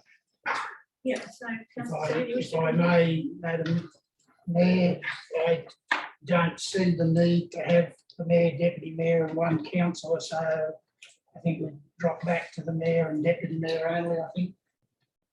I will not be any longer on the executive of Region 11 because you have to be a delegate to be there. And if the changes recommended at the last Region 11 meeting, that Region 11 be split into Region 11A and B because it's far too big to be able to get together successfully. So there's some change coming forward, but I don't see the need for us to have 3 representatives going to whatever meeting, whether we're 11A or 11B. And I'm happy that it is the mayor and deputy mayor as it should be. It's got the mayor / and or deputy mayor. I mean, it doesn't have. Am I reading that wrong? No, that's correct. It would be like one So standard. it could just be mayor and a councillor, could be deputy mayor and a councillor, depending. If you wish to continue with your involvement in that organisation. I'd be more than happy to, but I think for the years I've been there, it would work better if it was the mayor and the deputy mayor because it is high level stuff. We're dealing with high level politicians that come to the meetings either via Zoom or at the conferences. So I'm happy. If no one else wants to do it, I'll continue as a councillor on Region 11. I'm more than happy to step aside. I mean, I'm more than happy to go as well as mayor, or if I couldn't, the deputy mayor replaced it. But I think this was for other new councillors' information. We used to be on it and then we weren't. And I certainly lobbied to get us back on it because even though we own the headwaters of the Murray-Darling, quite often decisions are made much further downstream that impact on us, which is why I think it's important we are there. And so if this is actually mayor / and or deputy mayor, so that if the mayor can't come, the deputy replaces, then I'd be very comfortable with councillor Sawyer continuing in that role if everyone's happy with it. So that should read mayor / deputy mayor. Yeah, And one councillor. Thank you, councillor Sawyer. Tenterfield 10 FM, it should be actually 10 FM radio.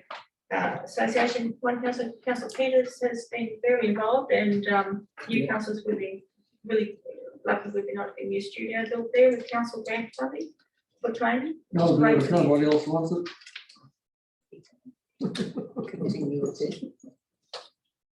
The next one's Community Safety Precinct Committee, which is mayor. There's no comments there, Peter? Councillor Peter? Oh, it needs some clarity, Madam Mayor, because of what this is, to explain it to our newly elected council. This is it's good group, but for the last 12 months, it's been in this tabling area, let's call it. Their map changed, and I think it's more going to the west. We have two area commands in our LGA. As we know, the North Coast Area Command is Legume and Irvinville, and the rest of the area command back to Liston and Jennings and back through here is out to the west. We held, when those meetings were held on a regular basis, they keep you up to date with the crime rates in your town and emerging issues. But it just, for some reason, there's been a change at the top and we haven't held them on a regular basis, and I don't know why. It's not, our council, we don't call them, we get invited to go. So probably be a good idea to have a yarn to our sergeant, James Boyne, and get him to follow it up and find out why it's been in limbo, basically, for 12 months. I haven't been to a community safety precinct meeting for a good 12 months, and they're very informative. Very informative. And very important. I mean, I know, speaking of parks and garden stuff, we've got a big issue in particularly Jubilee Park with weekly painting, graffiti things costing $1,000 a week. Now that's 52,000 comes out of our budget that could be going to something else. So it's really important to have our community safety things there. So this is another one, Councillor Petty, that we need to follow up and make sure we get it happening again. If that's, we make a note of that. Southern Downs Regional Council Highway Task Force otherwise. So we require a councillor for there is to be. Well, once again, Madam Mayor, if I can speak to this, this was formed when Mayor Tracy Davey, the former mayor of Southern Downs, she'd asked for our support, as neighbouring councils do.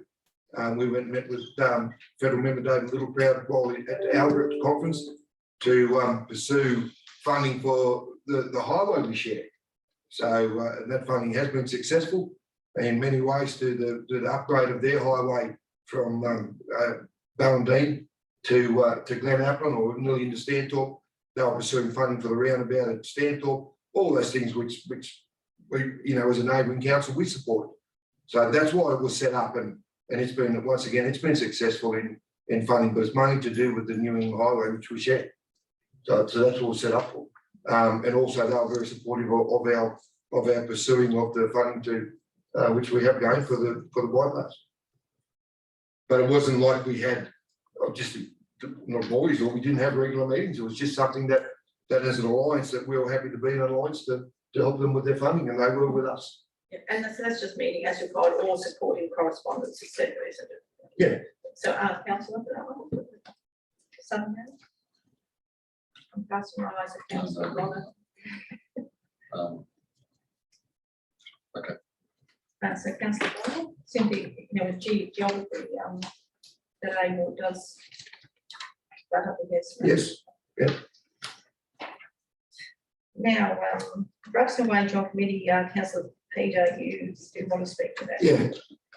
And Councillor, Madam Mayor, Councillor Peters, thanks for raising to do with the Brooks and Way. And I wasn't looking back on all hogging the comments today. I've just had a lot to do with this.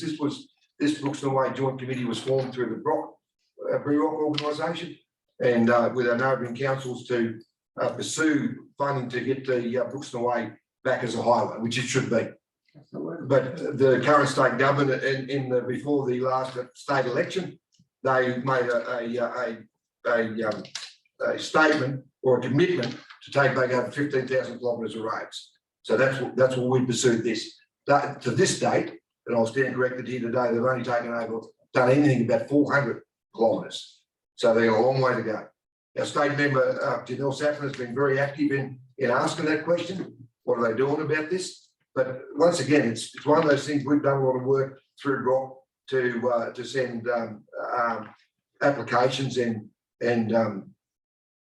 road studies and all we need to do business cases from every council and every engineering department through our director Fiona Kinnear, who's been very active in this too. But to this date, we haven't heard anything about, we thought it'd get a tick because of the 4 councils sharing that road. And it is a major road for us, and it should never have been given back to council many years ago with $750,000 to look after for the rest of its life. And that money, as we all know, which was appropriate, was spent on the intersection from there down to Browns Creek to get that upgraded in the last few years, which I thought was great. So it was, but it still leaves it on our books. So, it's something that's up to the council what we do about it, but it was mainly to do driven through Brock, because those neighbouring councils, Moreen, White and Inverell, are very supportive members of our Brock group because we share the border. That's what it's all about. Yeah, but one of the biggest problems is they handed it over to us within a couple of months, and they said it'd take 4 years to hand it back. I just cannot believe the government doing something like that. And I've raised, if I may, through you, Madam Mayor, at many conferences and through country mayors where this is at, because the state government has an election promise. There's only a couple of weeks for the last state election. They come out and said that they take over 15,000 kilometres of bridge and roads. It hadn't happened, all but 400. And I couldn't say which roads they've announced, but Paul Tootle was the minister at the time, and it's something that still needs to be pursued at that high level. And further to that, councillor Petty, the other one for new councillors is the Mount Lindsay Highway. At the moment, we're now successful in getting funding to complete the bitumen, and we are hopeful that once that occurs, they will also take that back. Otherwise, we are always up for the maintenance, and we're also up for depreciation, which is a major thing that impacts our budget. Next is the joint regional planning panels. But just with that, Madam Mayor, you've got representation there, but I don't think it needs. Councillor Murray was down there, and this is going off what Councillor Sawyer said, because he was a delegate to the Brock group. That was all. It only needs, please yourself, there only needs there to be a representation on that, representative on that. I think, I think, you know, and at any chance that you'll get at the conferences or whatever high level meetings you have with the CEO, with the police, raise it, because it's something the state government promised. They haven't done anything about it, apart from 400 kilometres. Which was only announced a few months ago. That's right. So, That's right. is everyone happy that is back to just me? Yep. So we move on to the joint regional planning panel, and perhaps Peter, you could explain to everyone exactly what that involves. This is a big one. I think the Kylie should do it more professionally than me. I'm not sure about that. Through you, Madam Mayor, to do that. With the joint regional planning panel, I think it's important to note, as we talked about before, that these are external committees. All of those panel members are actually appointed by the minister, and in seeking that appointment, once we've received those nominations, what we actually do is have to demonstrate the expertise of our proposed members to the minister for their endorsement on that committee. So I'll just draw your attention to the fact that 2 council members are appointed by each council, and at least 1 council member must have expertise in 1 or more of the following areas, which include planning, architecture, heritage, the environment, urban design, land economics, traffic and transport, law, engineering or tourism. And then following that nomination by the council, we actually need to make an application to the minister for them to be verified, or they have their qualifications verified and included in that panel. The other thing I will say too is council does have the opportunity, should they wish to discuss that further, to actually nominate another person to take the place on that independent planning panel as well.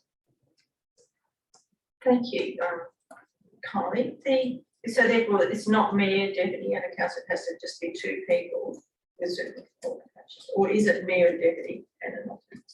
No. So once those positions are decided within the council, as either the mayor and deputy, they put forward their qualifications and they're accepted or rejected by the minister for inclusion on that committee. So this is council's determination of who they would like to be put forward to the minister, or alternatively those people to have a discussion about whether or not they wish to recommend their tenure be outsourced to a third party to undertake that position. Very good. So we would have to nominate names here today, and then you look at qualifications and go forward. It would be great if the people who were considering nominating would, just at the back of their mind, I guess, have how they thought they might actually meet those requirements if they stand for that committee. Such as council secondments, environmental credentials, etc. That is correct, and public policy. Obviously, the more official, I guess, the qualification, the easier it is to demonstrate. But by the same token, I'll let you make that decision about whether or not your professional wish to put forward that application to the minister for their consideration. And do they take into account that past experience, such as our previous mayor? There is an application process. So as I said, you do actually have to demonstrate how you intend to make that claim. And that's exactly what happens. Obviously, of course, too, that there needs to be some substantive evidence provided to the minister for their consideration to authorise that request. Thank you very much. If I may, Madam Mayor, having gone through the process of getting onto that panel, I didn't realise I was that good until I read my resume. Chief Riley. I probably should frame it, because I'll never have another one as good as that. But I think if we start getting very cute with nominating individuals, we run the risk of losing those 2 positions on there. We currently have 2 and an alternate. Councillor Rogan actually went in as an alternate because I had prior engagement when the 2 cases that we actually had of planning. And I think it's vital that we are represented to the level we are on there, because if we don't, we're letting people outside our shire make decisions that affect our community. And there is a threshold, as most of you would be aware, on where that panel comes in and sits. Now, my understanding is that maybe the Sexton Green one is above the threshold, because I think it was 6 million, wasn't it? I stand corrected on that, because this is allegedly 10. But we don't want to lose those 2 panel seats when that's determined if it is external to council. So my suggestion would be that we don't necessarily have down there as mayor and deputy mayor. Both Peter and I have been through the process to get the tick to say we're qualified to go on there. And we should find someone within council or externally, if it suits us, to fill the alternate seat. And then we can move around. If one of us two is not as good as our alternate for the particular panel, we simply unavailable, the alternate goes on. But I can't stress enough, having got representation, we'd be very, very, very foolish to step back and give any of it up. Absolutely, fully support your comments, councillor Sawyer, and which actually reflects the old, when we were trying to be amalgamated with Glenn, it was always think we have to stand up for ourselves and represent ourselves to get good outcomes for our ratepayers and residents. So your suggestion is maintain mayor and deputy and appoint an alternate. No, as neither one of us are not any longer mayor or deputy, I'm suggesting that it be named Petty and Sawyer and pick up an alternative from whoever you think. Because if we have to step down and run the risk of the mayor and deputy mayor not getting through the scrutiny, because it's not just apply and get appointed. It's a very, very tricky process. You have to go online and do a particular course to even qualify to get your resume assessed. So, as I said, I'm going to frame that resume because it's the best one I've ever had.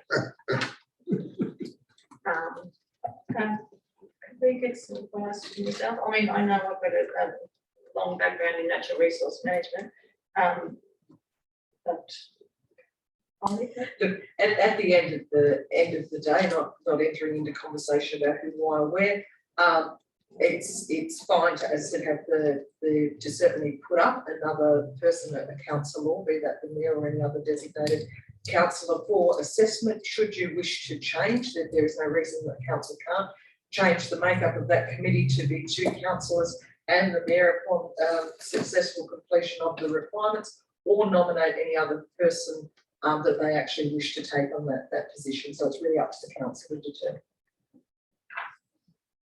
For clarity, we will make the nominations based on the information that is provided by those nominees for the minister to assess. We won't be self-assessing, I guess is what I'm trying to say.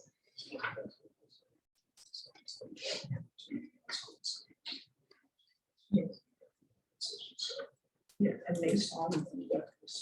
Right, so the advice is we make it mayor and 2 councillors, and so if I have to go through the nomination process, meantime, councillor Peter and councillor Greg remain, if everyone's happy that they remain on that planning panel, and that creates a continuity and covers us meantime. So if anything comes up meantime while there's any assessment, we've got those 2 representatives. Is everyone happy with that? Yep. Okay. I'm also happy to provide that training to all councillors as we go through the induction training, so you have a little bit more understanding about the planning process and how that fits in, so you can make a better assessment next time the questions are. Thank you. And if you could also provide us with information of what triggers going to the state planning, is it the 10 minutes, but we've obviously having with the solar panel and having anything more wind installation, but something like that would obviously trigger. That's fine. Sorry, did you get that? So it's the mayor and 2 councillors. Is that correct? Yes, and the 2 councillors at the moment are councillors. Yeah, we don't need to name them. It's just the mayor. Oh, but we do today need to name it. Oh, yeah, sorry, yes. Councillors Petty and Sawyer. Yep. The final one, I think, is the National Timber Council. Now, there's absolutely no need to have 2 councillors and an alternate here. I'm the current representative there. I'm happy to continue, and it really only does require 1 person. So what that is councils across Australia who have a timber component within their shire. They work with federal government on, so ourselves and Kyogle are part of that, and some other ones as well. And timber has always been a major part of our shire, 62% wooded, and it has got great development opportunities. But we work together with other councils to make sure that there's appropriate legislation that surrounds that part of it. So I'm happy to have that reduced back to 1, because really there is nothing. Madam Mayor, before you move off committees, can I make a suggestion or a request that we review and add one more committee, and I don't know the appropriate name, but I'll just throw one out there, bypass strategy committee. And my suggestion would be that all councillors are on that. We engage with the Chamber of Commerce to get a couple of representatives from there and a couple of non-aligned community members. So we don't get too many on it, but I think this is one of the most crucial committees we will have moving forward from today onwards. Absolutely agree, and it's our most looming issue for our town, and I think given that not all businesses are part of the business chamber, it would be good to have a discussion on how that committee would be made up, and I think we need to start having some really good community meetings about this issue as well, how we prepare for this. Is everyone happy to have a new committee? Through and Mayor, if you could just resolve perhaps for investigation and for some terms of reference to be put forward to the next meeting to formalise that committee. After these deliberations. I knew you put that in. So we Should councillor Councillor Sawyer Sawyer wish to move an amendment to that language? So councillor Sawyer has What said she that we investigate and prepare terms of reference for the addition of a bypass strategy committee, So we investigate, including a report. Community representatives. And consider a report at the next council meeting. To determine. And with reference for this proposed additions to the committee. terms of reference and representation.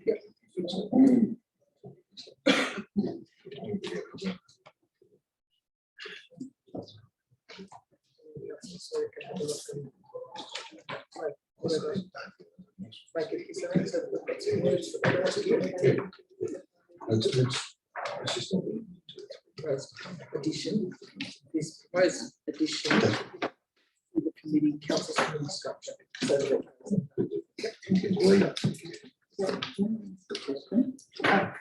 Can I just ask a question, going back to the joint back to the joint regional planning panels, who was responsible for that Mole River? Did that come under this committee? The dam. The dam. What committee did that come under? That was ministerial, a joint state federal investigation, and they were doing the feasibility studies, etc. And the last we've heard is just been shelved, isn't it? Yeah, there wasn't a signal, it was funded, the $24 million was federal and $3 million out of there. To council seconded, $24 million was 12 from the state and 12 from the federal to do the feasibility study and business case. And that was basically it, and that's what they went and done. So they did, it wasn't, I think the council have always been supportive of the business case and the feasibility study, any time that it came to council, but we're going back a lot of years. So yeah, it wasn't like it wasn't a joint planning decision. So just going back, what comes under the joint regional planning? To me, planning is all infrastructure, roads, water. What do we classify in, what is classified in joint regional planning?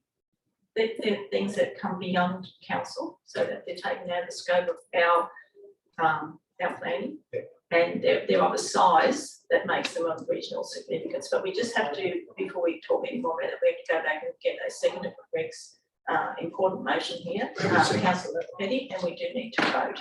All in favour of forming that new committee. Thank you very much, everyone. And thanks, Councillor Sawyer, for raising that. So back to the regional planning panel. Well, I think it's stuck. I really think if, with council's indulgence, that I think it is one of those ones that we need to go through as part of our training and in a workshop environment, because I believe there'll be multiple scenarios that you'd like to put forward, and there are what they call planning pathways, and depending on which of those you actually hit determines where an application ends up throughout the planning process. So it's without a specific one-on-one example, I said you've got to go through that. So I think we'll pop that in, which is part of the councillor's induction training. It's a bit more information on that. And then obviously there'll be a lot more in-depth conversations when we actually get to anything that triggers that as well. Thank you. And that's really important. Thanks, Councillor Secon, to really understand the basics of a lot of those things. And our final three representations we require are our community engagement forums. Now, they're split up into our society, our economy, and our environment. I'll just read what's in each because I know last time we did this, there was some confusion between environment and parks and gardens. So our society involves sporting, recreation, parks, gardens and public space, arts, culture and creativity, children, youth and families, community health and safety, community transport, local events and entertainment. So I will require 3 keen councillors. And so all councillors are able to come to these engagement forums. It's just that we do need to nominate 3 specific councillors for this. So Councillor Sawyer, Councillor Rhodes and Councillor Secon.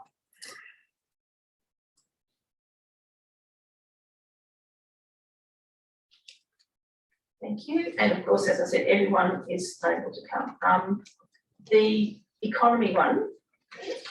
So this is economic growth and job creation, tourism and promotion and major events. 3 key people, Councillor Sawyer, Councillor Secon, Councillor.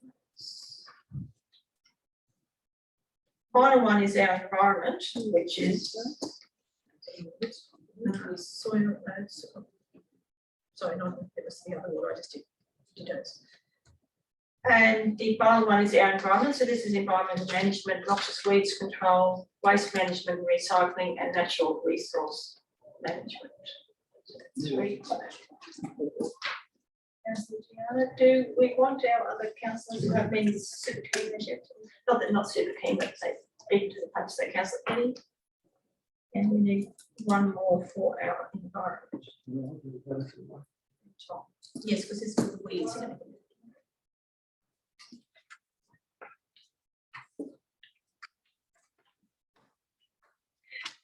Thank you very much for that. The next part of this recommendation is that council adopt the committee's register.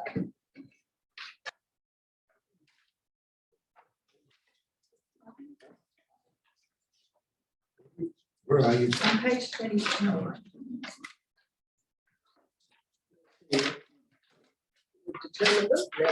Oh, that's still part of this report, right? Yes, Fill the seats, now we have to approve it. right.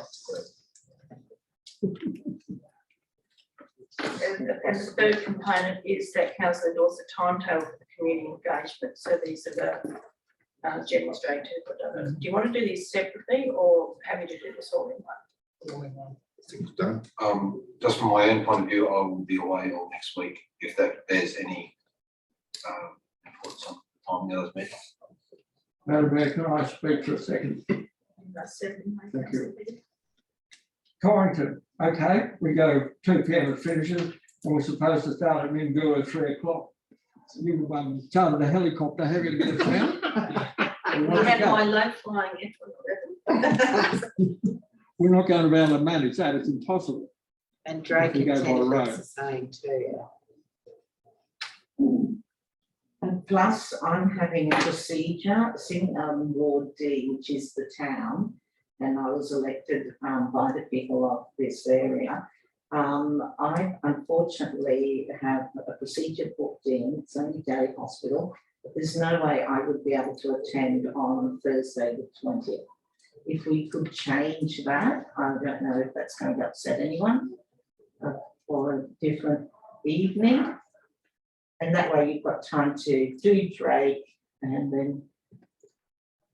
Perhaps we can work backwards. Urbanville Lagoon Liston on the Saturday, is that doable in distance and time?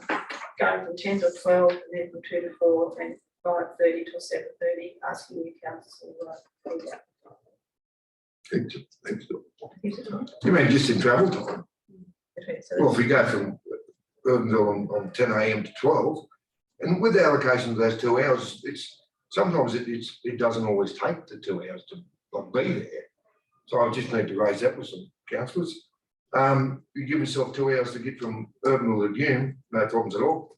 And then you've got another hour and a half to get from Lagoon to Liston. I think that's all doable. So that Saturday's all doable. Oh, I think. So then we come back to the Friday, which is Torrington and Mingula, and as Councillor Peters has said, that's pretty hard to push that one. We can't do it. There's no way we can do that. I can do Torrington, but I can't do it. Through those back roads. Give you a car, you'll be right. The issue is that, of course, our staff and everything else have to go from one to the other. So it's, we just can't have times where it's physically impossible to do it unless, as we say, we've got the chopper. You don't reckon the Silent Grove Road's good enough, Tom? No. You remember the last time you went on Yeah, only a few months ago. Yeah, did it rain? It was after the rain, actually, the road was in good order. So, excuse me, Councillor Peters, how much time do you think needs to be between those it? I meetings? think there wants to be at least an extra hour between them to get there. So we're happy to make those changes. So if we still start Torrington 12 till 2, Yep. and then as Councillor Peters has said, if we 4 till 6. Yep. That fixes it. So we go 11 for 1. So everyone The challenge is the challenge with engagement as always is that people have varying opinions on people's availability. So we try and make it as most efficient for those attendees that are coming. So I'm happy to go earlier in the morning, I'm happy to go later at night, but it's a little bit subjective in terms of when we would actually get the most attendees. So 12 to 2, and there's refreshments available. That obviously takes in that. Councillor Peters, would that work? Would we go 12 to 2 and 4 to 6? That'd be good. Councillor Second.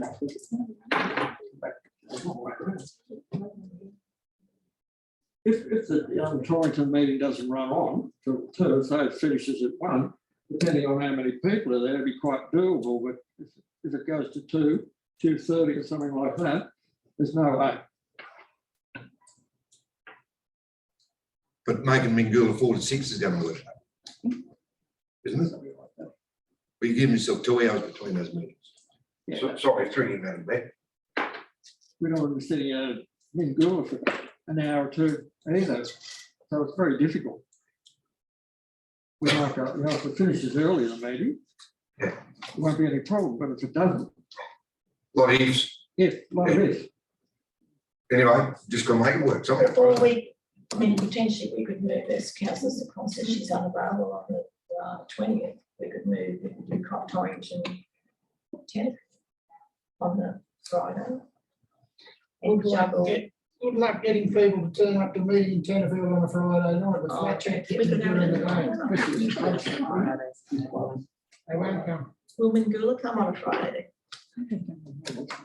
Well, I've got them on Friday. No, but I mean, Councillor Sawyer's just raised the issue of Friday nights. People don't necessarily come to a council meeting. They would be doing something more recreational. But are we really thinking that low about people? One thing I noticed running for council is that the people of the Shire want to be more participant. If we put out the information that it's on, and we've got a time, what was it, 6 to 8, they can have a drink beforehand, they've got time to go out afterwards. I think we're just not giving the Tenterfield people enough, yes, they know and they want change. So I think that's a good time, 6 to 8, they've finished work, they're available. If they really believe in it, they'll be along. I don't think we should just write it off as a time. Well, I mean, could we do 6 to 8 on the Wednesday night in Tenterfield, straight after Jennings one? Jennings finishes at 5, do Tenterfield on the Wednesday night, 6 to 8. Once again, more than happy to take council's feedback on when they wish to engage. I think one of the reasons that we made it a little bit earlier on that night was obviously the ongoing councillor induction program that's running there as well. So they become very long days for you, but obviously that's up to you to decide how you want to manage that.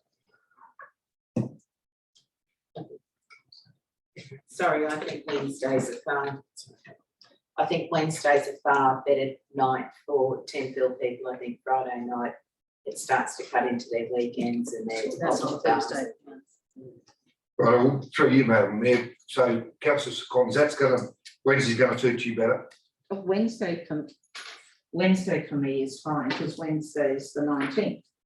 So that means we can do Jennings and then drive back and do Tenterfield and we can all go home. Well, why don't we do that?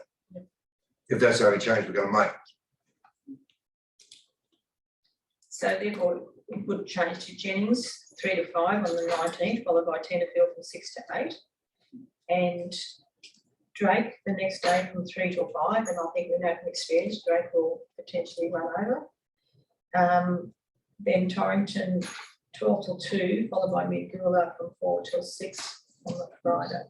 And Urban will review this as is. Does that work with you, Chief Officer Clark? We're here to serve, Madam Mayor, so we're happy to take council's advice on that. Is our consultant available? Has people in, I do know actually that the chief executive will now be available on the Wednesday as opposed to the Thursday. So trying to juggle everybody's calendars, I think we go with the best that we possibly can to try and get the engagement of people and think that, you know, there's some sessions that we're all going to make it to. And Yeah. So that works with you then? So the amendment is that on the Wednesday the 19th, Tenterfield will flick up to there at 6 to 8. Drake will be standalone on the Thursday.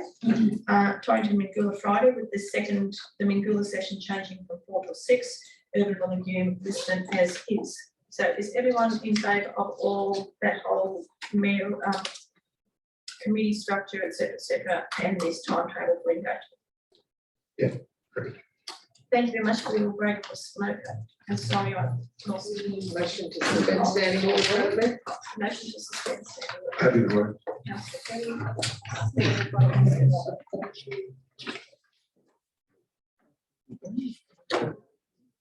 Oh,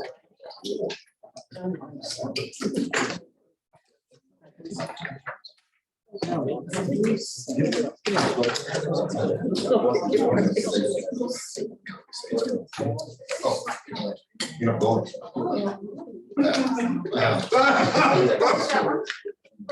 No, you don't. Depends on which of my sons are talking. There you go. Oh, there you go. It's right around the corner.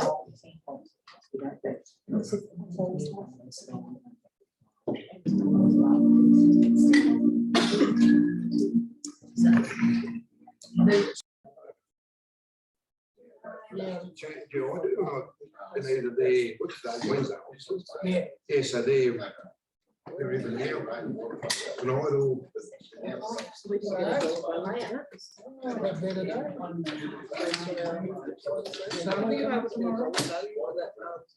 Chairs and stuff.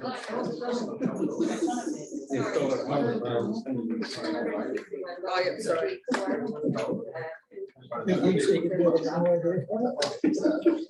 Actually, I was wise. Well, I was just about to say that I might remedy that after the wilderness sleep. I might get noise complaints. Did we change that last time again?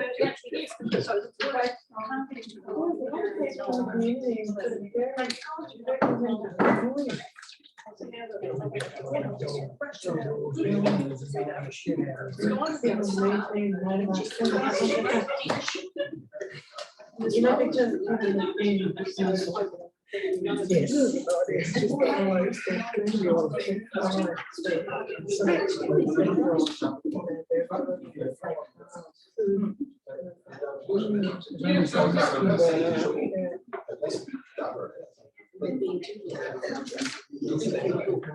I had to find some improvements. I did drive from school. You like the tree that I don't find it. Yeah, I did, actually. I did. So we're going to, after council meeting, Was there he's going to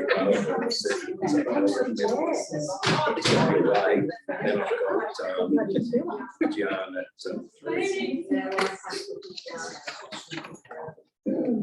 yeah, cool. That's fine. Sorry.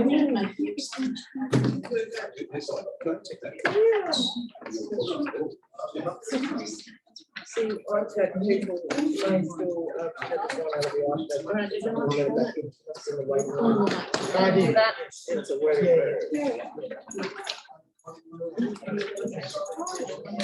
Yes.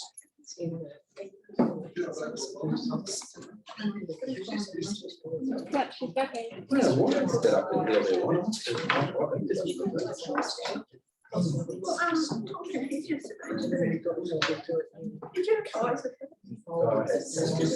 That's what I'm saying. Also, like,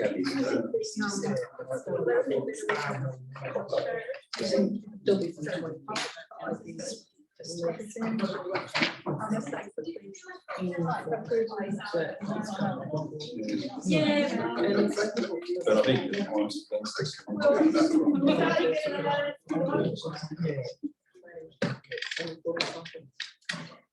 No, I like the single rating because that's clear. So do we have a motion? There's no So, DA stuff in this context. so there's no. To which each. Thank you for morning tea and coming back now. So we will have a motion to adjourn. Seconded by Councillor. Going to page 32. Yeah, page 32. GOB 6/22, delegated authority for the council recess period, and I'll hand over to the chief executive now.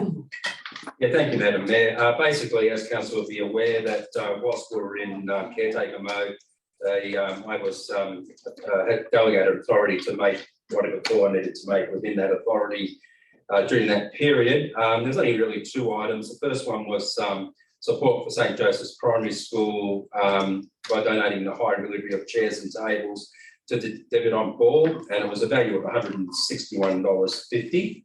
So not a big spend. And council would be aware the reason we did that was to help them because of the situation with the Memorial Hall. The second one was obviously we want to get the Memorial Hall issue fixed as soon as possible. And the second one was just quotes were received to repair and rectify the deficiencies. There was two quotes. We accepted and awarded the works for one of the quotes, and the works commenced as soon as possible.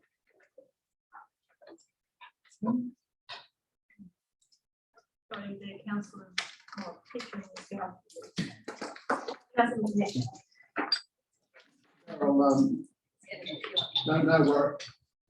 No worries at all with the chairs that the Catholic Demijohn Ball. From all accounts, it was a big success having it where it was. Number B, concerns me greatly when no figure has been given. I know perhaps it should have been confidential. So what you're actually asking us to do here is to write a blank check. We can move. No, council, I'm happy to give you a number.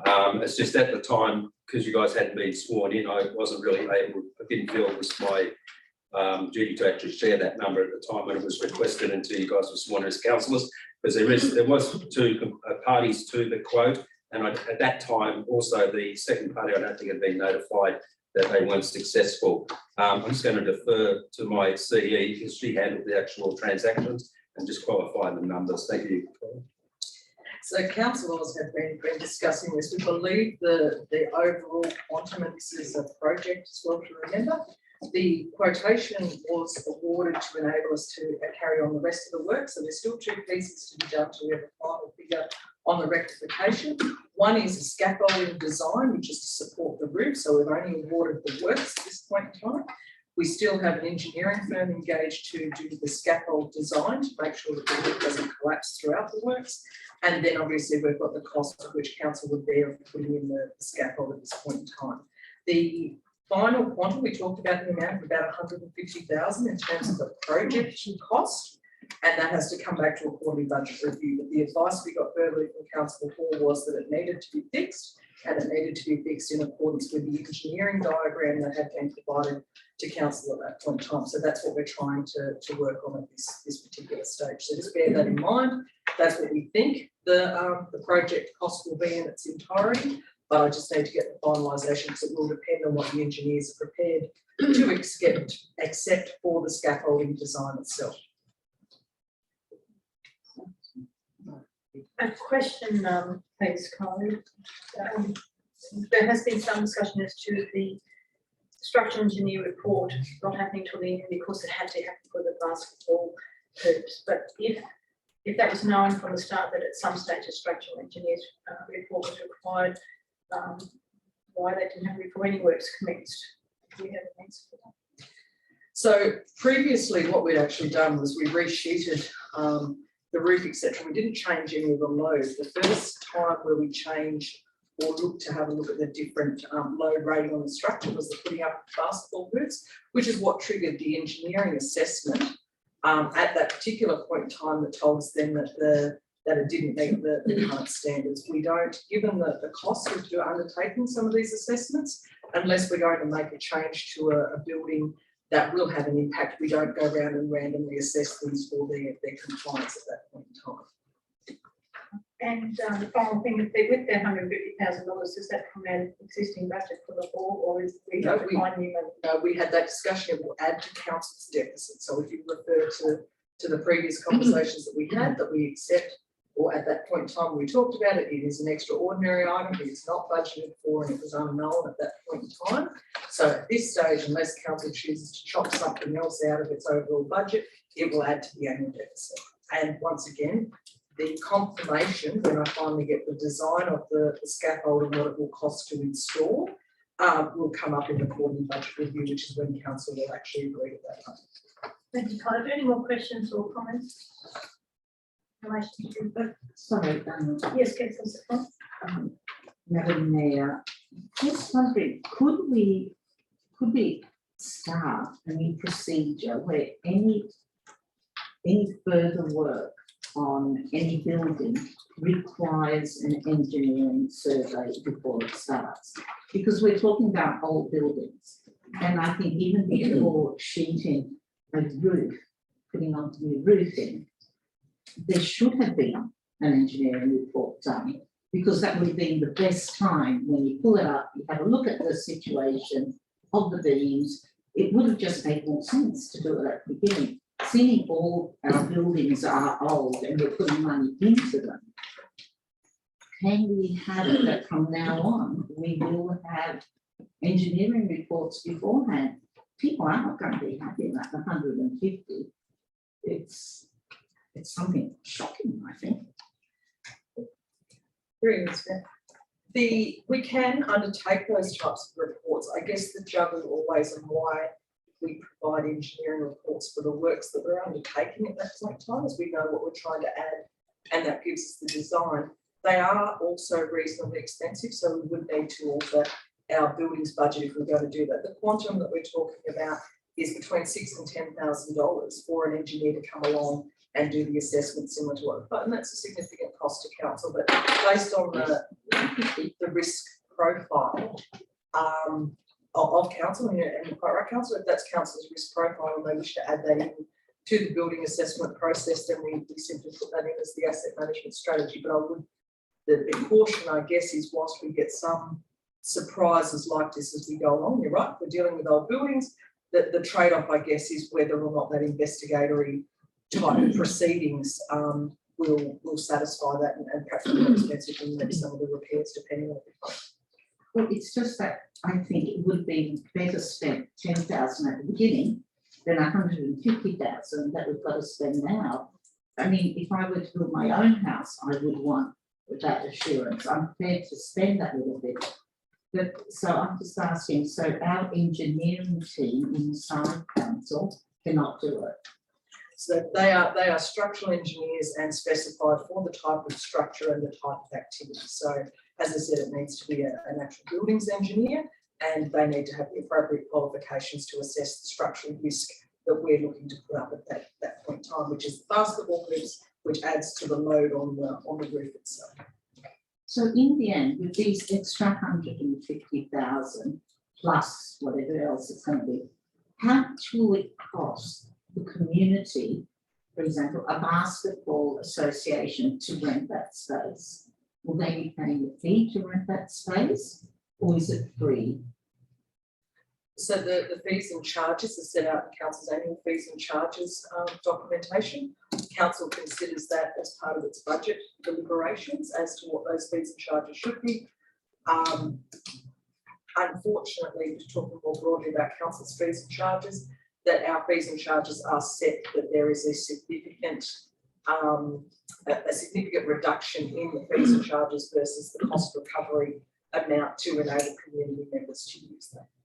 So hypothetically, how many years are we looking at to regain, you know, that it's not at a loss? How long will it take for it to pay off all this? I don't believe that you will ever pay off community infrastructure. I don't have the dollars for the hall, but for example, for every dollar or for every single person that goes into the pool at a particular point in time, it is $8 per head that it costs council to send them in there. So we're minus $8 for every person that uses that facility. That's part of I guess, what the council has accepted as their community service obligation.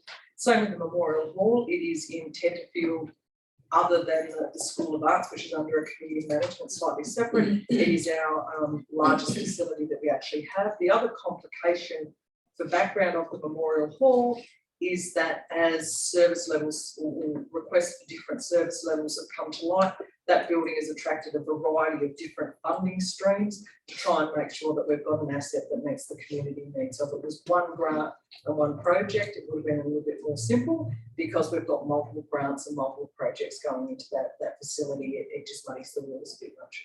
Thanks. Thanks, Kylie. I think the Memorial Hall and council's suggestion about timing and structure things, or what type of work we're doing to the building, whether it would be prudent to do that, we can discuss in a workshop and further. Councillor. Yeah, just thanks for this. I've got to ask this question. $150,000 for a couple of basketball hoops. And to my knowledge, basketball is hardly played in Tenterfield at all now. There used to be comp here and several teams, but I think that comp has died. I don't know if anyone plays basketball.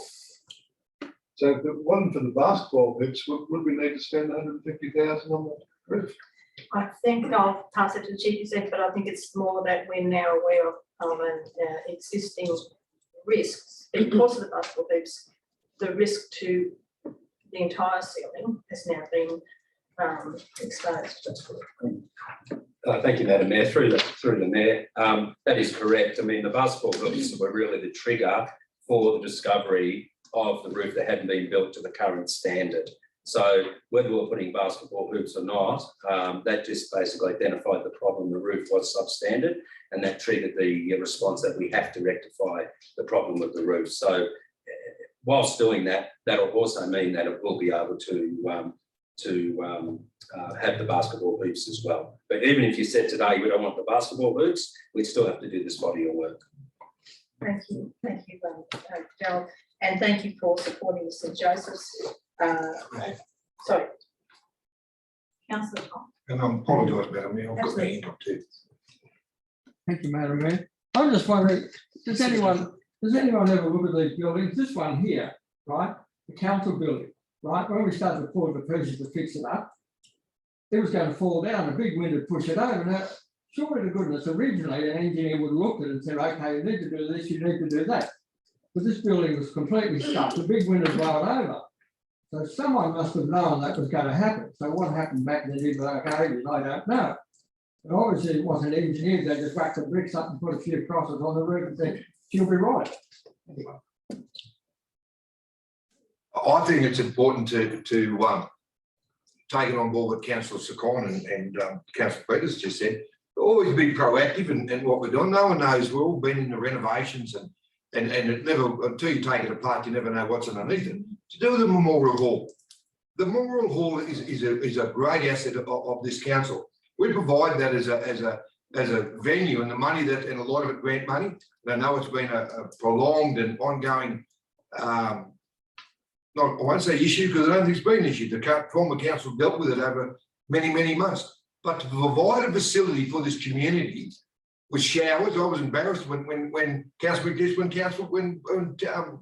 was paid to on a regular basis. They never even had a change room.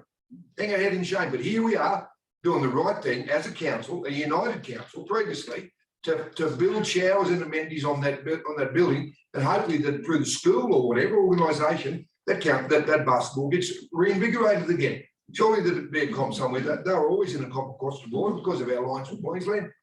Also with the seating that's been provided there, that it's a conference venue, that we can hold conferences here in our wonderful town. We have a wonderful kitchen down there now, and it's been backed up by all the work, the insulation and the new acoustics, and whether we can sit here and say whether it was needed or not, it is done. And it was done through a decision of the previous council to get that done. And why it's come up now as that last tip and flick by a structural engineer. I'm not a structural engineer, and it's just something that we're going to have to get finished. You can't leave it not finished. That's just my view, and I'm sorry. Madam Mayor, I was just wondering, going back to this, when the original risk assessment was done to the Memorial Hall, because it must be done every couple of years, I imagine, a risk assessment like on this building, on anything. When all these risk assessments had been done in the past, you're saying that nothing had been picked up. Is that right?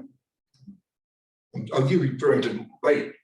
Yes, or because I don't know, the council, our mayor wasn't mayor back then, or she might have been when it all started. I am asking our council and their representatives, how often is that risk assessment looked at? So we undertake a variety of different inspections, which I think is what you're referring to. So obviously a risk assessment would be undertaken for both activities, for projects, for our portfolio of buildings and stuff as a whole. So it's a few different methods there. When we're talking about the buildings, we do our annual type of assessment, and it should be noted too that a lot of these items are not funded currently. We did an exercise about 12 or 18 months ago about the amount of painting or the quantum of repairs that were actually needed to our building portfolio, and it's simply not the council's financial capability to meet all of those requirements. And there's a lot of different inspections. For example, the risk assessment, I understand this is contentious, so I just want to use it as an example and not enter into much further conversation at the moment, but is the band hall. The maintenance we haven't been able to afford, hasn't been carried out. There is a risk assessment about whether or not it's fit to the existing use. And at the moment, the access doesn't meet the existing access requirements. So we have a building asset that we clearly know doesn't meet those requirements, but of which we're not required by legislation to do anything because it's not triggered at this point in time. And it still sits on our asset register. And that's what we're trying to do, is go around and using grant funding where possible to limit the cost on the ratepayers is actually to make good some of those buildings that over a period of time through no previous council or employees fault haven't been able to be funded by the amount of money that we have.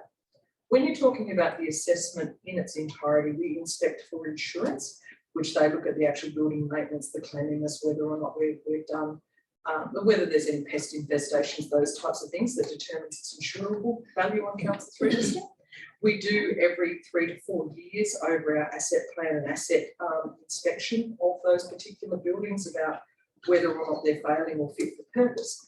What we don't do when we talk about the actual dollars is an engineering assessment, and in some instances, going back to Councillor Petty's previous commentary about this building, sometimes we don't have access. The structural deficiencies were only identified in this building when the building was pulled to pieces to resheet it basically. You would not have seen that without knowing what you were looking for or going and doing a detailed look for problems. And I guess we try and satisfy all of our inspection requirements as best we can in our asset plans and make sure that those assets are good. But of course, there will be different times when we'll actually come up against something that we didn't foresee. And the Memorial Hall is one of those. Had we not completed, and we're talking about the modern standards, we're not saying either that it wasn't built to the standard in the code at the time. I dare say it was, and everybody was ticked off. Those standards and codes change over a period of time as to the engineering requirements. And so if you're going to make that assessment, as I said, it happens at that period of time, and you do get anomalies, I guess, or project management. There's usually a contingency amount because unfortunately you just don't know what you don't know, and you haven't been able to pick up based on all of those other requirements that we do manage our assets. So Stephen, there's all these grants that have been, sorry to take up so much time, all these grants have been used to fund the development. The seating has been organised in such a way that people will be able to play basketball and no seating has to be removed. I mean, because there's quite definite laws about when you're playing basketball and the distance that the seating had to be. If we were to have an emergency in this town, in our shire, and we needed emergency housing, or, you know, for people to sleep in overnight or for a couple of nights, will we be able to use that for that? Not at the moment. Sorry, Yes. at the moment, while the risk is there with the ceiling, we cannot use that building, is my understanding.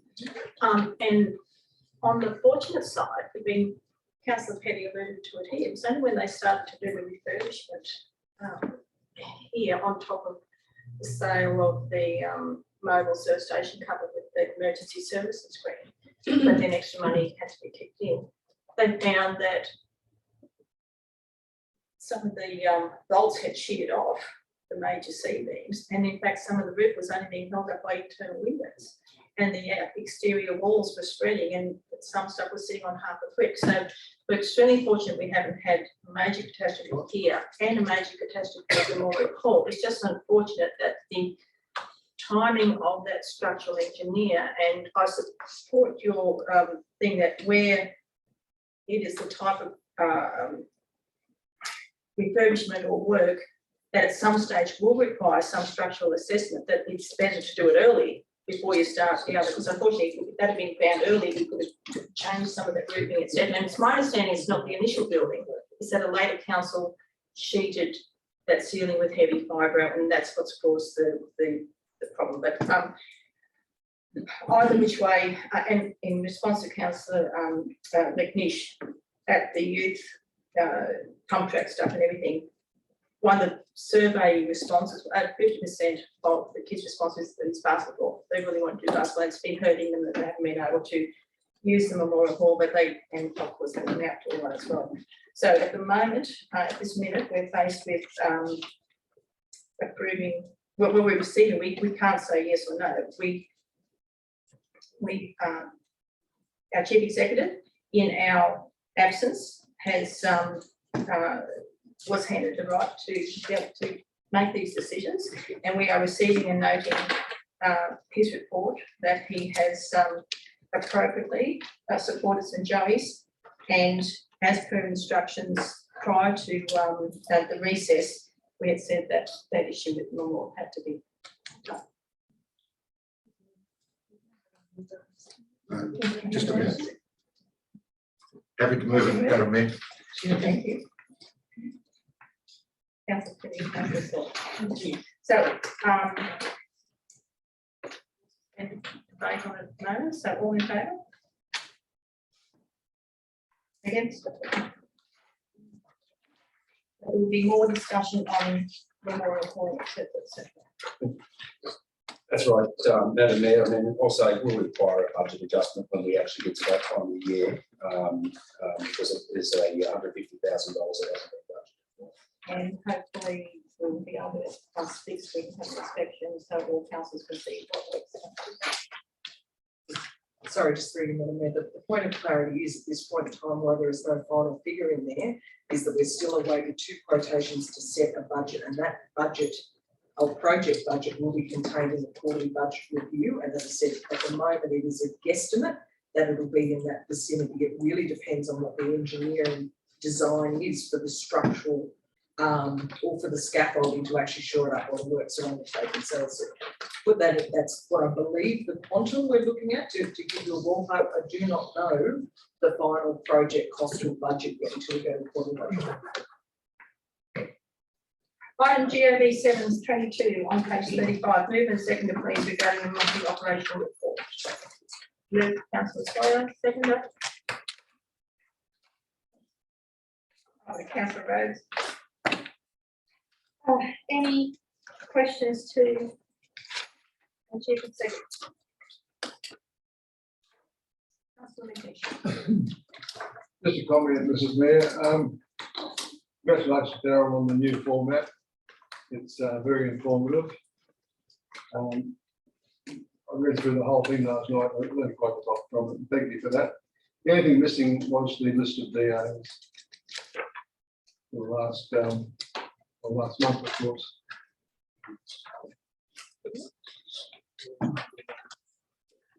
That's the case. I'm terribly sorry. I haven't had a look at the final one at this point in time, but I'm more than happy to send that out to in spreadsheet form for all of their councils. Thanks, Molly. Through the mayor, actually, I'll take ownership of that because Kylie's been on holidays and I missed it. I did go through it. Someone did ask me about the DAs and I thought it was in yes. I apologise. Because it was my responsibility. Yeah, thanks, Madam Mayor. Just to do with and through you, Madam Mayor, to see you, to you, Kyle, to do with, I'm trying to find page number, apologize. To do with buildings and amenities, it's action summary 66 of 112. It's only clarity through you, Madam Mayor, to do with the transfer station at Mingoola, waiting response from local Aboriginal land claim to do with the area down there. We're trying to deal with the leasing of that area for 30 years and not 25. It's just how all that's going. Well, we haven't heard anything back, that's all. Just update, that's Yeah, I'll all. have to take that on notice. I'm sorry. Obviously with the Christmas break, I Yeah, believe that this that's is fine. the most current information which we're still. And I do and fully appreciate that it's an ongoing, not I won't say issue, but work that we do to provide that facility down there. And it's just for information only. I just get yourself updated how all that's going. I know it's not easy. And I say that with utmost respect to the Lands Council and what they do, but we'd like to see it get to somewhere. Thank you. Just while you're on page 66, if I may, it also says those three reserves we've been appointed as Crown Land Manager, and it says that Crown Lands has amended some of the categorisations at some point. Please just get advice on what the amendment was. And straight after that, it talks about increasing maintenance repair issues with the aged buildings, fronting Manor Street. Which specific buildings are we talking about? I believe we're talking about records, that what we affectionately know as Records House. We also own the building for TNFM as well as the other property there as well. So they're examples, I guess, of what we're talking about, but we've got assets at this point in time that we're choosing, I guess, to not ignore, but ignore the current requirements for their maintenance, just given it's a funding constraint. More than happy to provide the advice that came back with regard to the Crown Land Plans of Management. The Minister did reject one of our categorisations, but we have been advised that when the intent of those reserves change, we can actually reapply. So I'll get you a copy of that advice and send it out to all councillors as well as look into the other issue. Thank you. Any more comments from councillors or questions? Well, I had page 7, and Darryl, it spoke about the. I apologise, Madam. What page? Sorry, page 7. 7. 7, yes, and it's to do with the digitalisation of our administration. And Okay. it said that to date, there's been extra, we're expecting a high level of cyber risk as operations are digitised. And in that last sentence of the first section, just wondering what safeguards are in place to protect us from cyber attack. Madam Mayor, I'm going to defer to our governance expert on that to comment. If you would mind, Erica, thank you. Thank you, Mr. CEO. Through you, Madam Mayor. You may recall that the former Manager of Finance and Technology, Paul Della, last year briefed Council on significant IT and cyber risk training that was conducted through Council's workforce, and also you were taken through training modules of this yourselves, in line with the external IT service providers' strategies and tools to protect the hardware and the software operation of our systems. Thanks very much, Erica. My other ones were on page 73 to do with Jennings. price and design being received for the upgrade to the Jennings Park Playground Landscaping and Car Park. I was just wondering whether there had been any consultation with the Jennings community regarding what those. I will have to take that one on notice as well. I know that we're going out to talk to the Progress Association prior to Christmas, so the manager of open spaces and regulatory services is in charge of that project. So I'll just. Thank you, because I did hear that some of the Jennings people said there's a good playground a while ago, but it doesn't have a lot of tiny kitties. So I'm just making sure that the people are consulted before we plot something. Just on that, over the last 4 years, there has been obviously the consultation for 5 years on the previous community strategic plan, of which council was provided with some quite detailed aspirations at that point in time for the community. Subsequent to that, there has been the ongoing village development plans, for want of a better word, that have been going. So we've got the feedback from that. So I think that the idea was to actually go back to the Progress Association to seek concurrence that we've managed to tick off on all of those briefs in the previous consultation. Thank you. I'm sorry, I apologise, Madam. Through you, I just wondered, it'd be good for the conversation for our village meeting out there next week with the playground. Just give them an update and the plan and all that stuff. Be good on chat, I think. Through you, Madam. Fully support that, Councillor Peck. Page 110, just a quickie there, Council Sewage Network comment from and Water and Waste Manager Gillian that the new back building larger unit is expected to be purchased and receiving quotations shortly. Is that just within the normal operational budget? Is it? Thank you. So there shouldn't be anything within those or any externalities that I've heard of to date, other than the scheduled work. So you will see a lot of these items that will come up and they'll appear new, but they'll be in those existing budgets. But we will obviously highlight anything through that quarterly budget review that that may or may not be outside what you through. Thank you. And finally, on page 37 for GB7 Darrell, there's large equipment drive for 5 positions underway for the civic office. I noticed in that drive that there are some new titles, and perhaps you could expand on that. Yes, thanks, Madam Mayor. So these aren't new roles.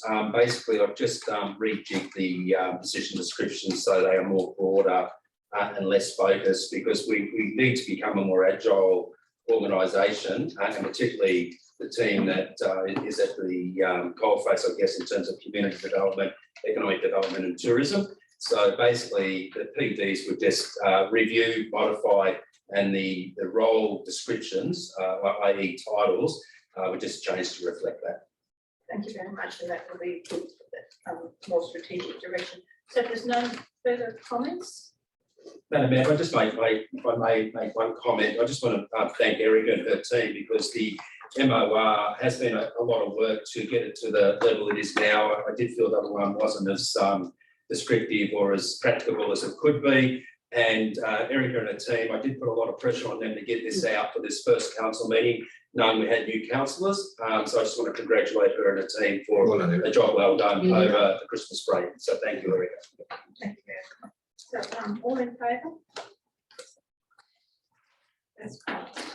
Page 36, item GOB 822, finance updated policy. This is to do with the proposed adoption of an updated borrowing policy, and we welcome Jess Wild, who's our acting finance officer manager, to explain this to us. Thank you. Through you, the Mayor. This report is to update the borrowing policy, which sits within the finance department. This policy was due for review, but we've also taken the opportunity to make an update. So I've said there on page 36 that we've added a new paragraph into section 4 of the document regarding bridging finance. We added this paragraph to allow council the option to pursue short-term loan funding to alleviate the ongoing cash flow issues that we're facing. And there's also an additional line in section 7 of the policy, which is the definition of a floating interest rate loan. And then the full policy is attached on page 38. Thank you very much. I did ask earlier of Darren Colley that with this, if we could just have an explanation that if we do this, that we have a definitive thing that if it's quarantined for just grant approvals, etc., or we on the wrong one? Oh, sorry, movement second. Movement second, sorry. Councillor and councillor. Thank you. It's that it would be quarantined purely for when, and perhaps an explanation of what happens to the new councils when we get grant monies, and we get approval for grants, but then we have to do the work and pay for it, and then we have to put the bill in, so that creates this ebb and flow of. It's a cash flow, Joe. Yeah. It's like any business. So would you prefer to discuss it now, or there's a report further on about taking out some bridging finance where there's more detail included, so we can kind of cover it either now or within that report? Yes, that was just basically policy, and then down the track we talk about bridging finance and we go into detailed discussion. If we update the policy, don't we? But the policy, that's correct. Just in the policy means that we have the option then to take to adopt the actual recommendation in terms of bridging finance. Review the policy. Yes. Correct me if I'm wrong, through you, Madam Mayor, but mate, to do with what you just stated, then, I mean, and correct, once again, correct me wrong, with the guiding principles, I thought that the 5 dot points there, that they clearly state what our borrowing, council borrowings are to be spent on. So that's, I hope is that what you're referring to, Madam Mayor? Not just as capital expenditure, but that is, if you go by the one later, so it's in two parts, but this is that we can obtain short-term bridging finance. Because we had that drama with the financial audit where we had to take money from one section to pay for some stuff that we still hadn't been paid for by the government. So we knew the money was coming, but we had to shuffle the deck checks. So, so for the purpose of approving this, it was to explain that it's not just for any capital expenditure, it is for all. Sorry, so it's basically because that issue that we had for the end of year financial statements is not exclusive to that point in time, it's ongoing. So this is the solution that we can really only find at the moment to try and manage that in the meantime while we're still waiting for a lot of the funding. So the policy is being updated to give us that option to take it if we need to take it, which we would then come back to council with a separate report, which is the report later on in the agenda. So for clarity, this one is just to update the policy, and then like the one later is the specifics of the $5 million potential. So we're going to do this first. Yes. So have you got to move and second about it? Yes. Okay, Councillor Sawyer and Councillor Mitch. Sorry, I apologize. So any further comments besides mine?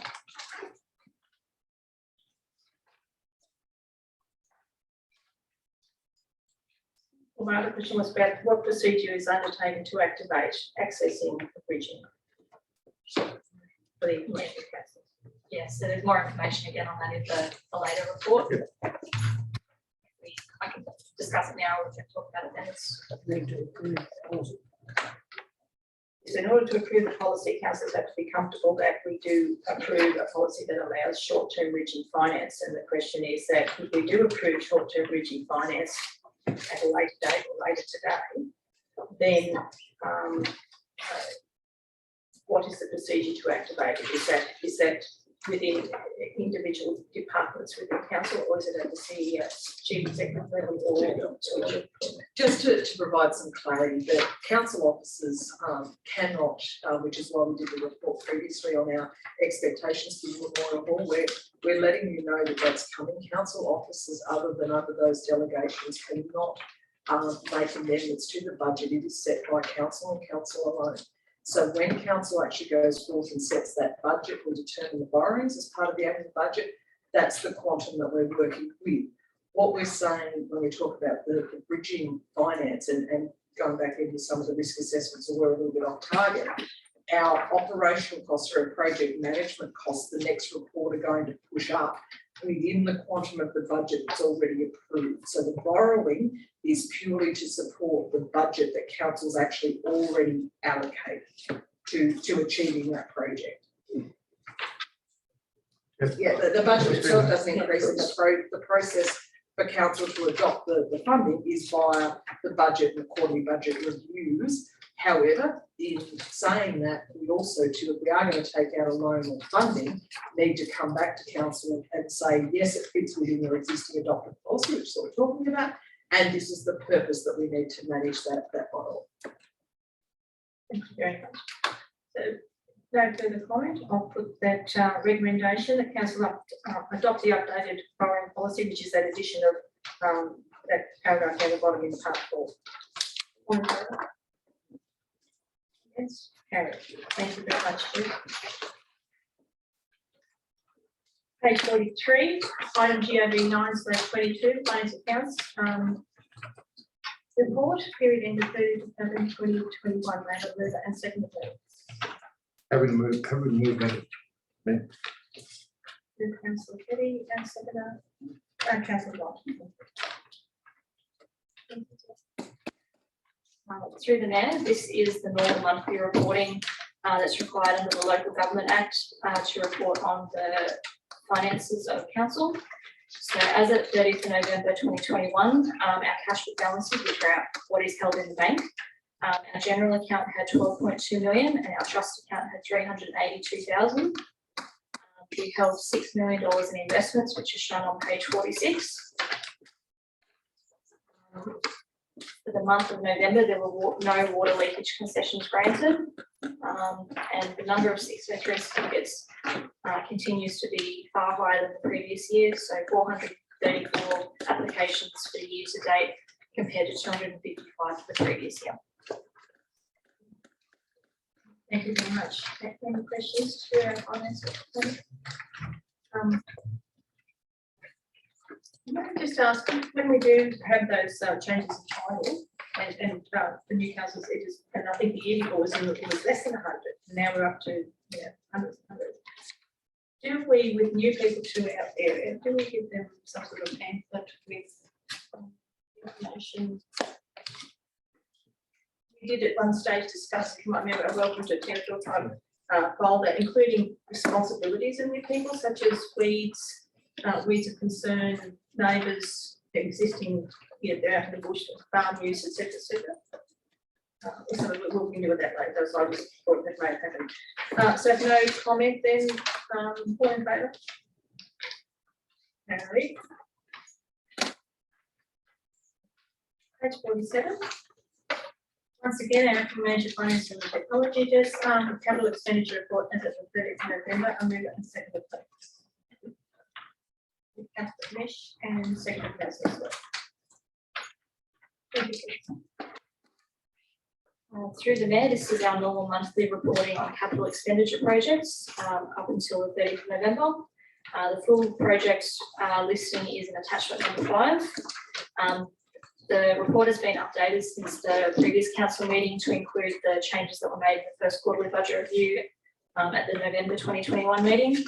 The budgets for a number of the new grants received in the current financial year were added, as well as the carry forward budgets for projects that were ongoing from last financial year. And then the next time the report will have major additions will be when we complete the next quarterly budget review, which will create a council in the February meeting. Any questions? Yeah, just community hall Steinbrook roof renewal. Been talking about that for a while. That's capital expenditure which is not needed nor wanted, yet it keeps cropping up in the expenditure report. Is there any reason for that, Jess? I'm pretty sure that item came from the asset management plan, that it was a recommended works to be done. So that was one that it wasn't going to be done unless there was grant funding obtained for it. But yeah, that sits within the building manager. So that was why it was added to the project list. So you still need to include it every month, do you? Unless we remove it from the list of projects in the quarterly budget review. Like we can go and remove projects as well if that's required. Gives a bit of a false look to this capital expenditure report, that's all. I think one of the challenges, and we talked about this all the way with inspection, but I appreciate and understand that there may be differing views on when things are ready for renewal and replacement. But based on the inspection from our previous inspection 4 years ago, that we are actually required on that cycle to replace that roof. Now, I know there is some conjecture about the look and feel versus the practicality, etc. But in terms of an asset management principle, it's due for replacement, and we have put it in there if grant funding was available to try and do that. Can I ask, did we investigate that product that you can add to the roofs to give them further longevity? I'll have to take that on notice. I think based on the feedback with all of these, we had a budget that was supposed to be grant funded. Because we're not at the process or having the funding to do it, I don't believe that it's taken priority for investigation. We'd like to look into that. Thank you. And the comment there in the report that staff are reminded to see with capital projects as early as possible to avoid carryover. How is that?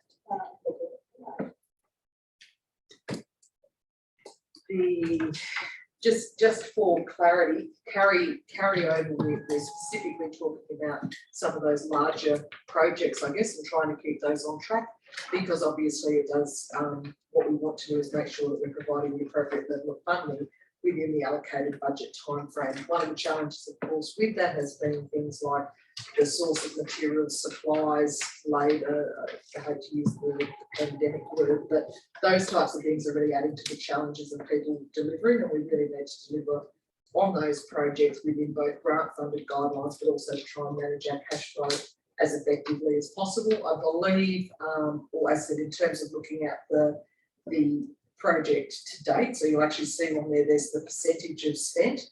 My understanding is that particularly in infrastructure, that a lot of those, a lot of the tendering process, etc., is now completed. So we usually see a ramp up at this time of the year. The challenge will be whether or not the pandemic actually impacts that, or other secondary items like even increased costs and those types of things. So we're trying to keep it within there. Whilst those numbers seem a little bit low for the time of year, I think that they'll actually be close to meeting their works, hopefully, by the end of the 12th. Yes, thank you very much. So, is there any further comment for the Thank you. Page 49. Item GOB 1122, changes to proposed borrowings of 2021-22 financial year. Once again, our Community Finance and Technology projects. Madam Chair, Madam Mayor, you want to move in second before you do? Sorry. I'm happy to move. Thank you.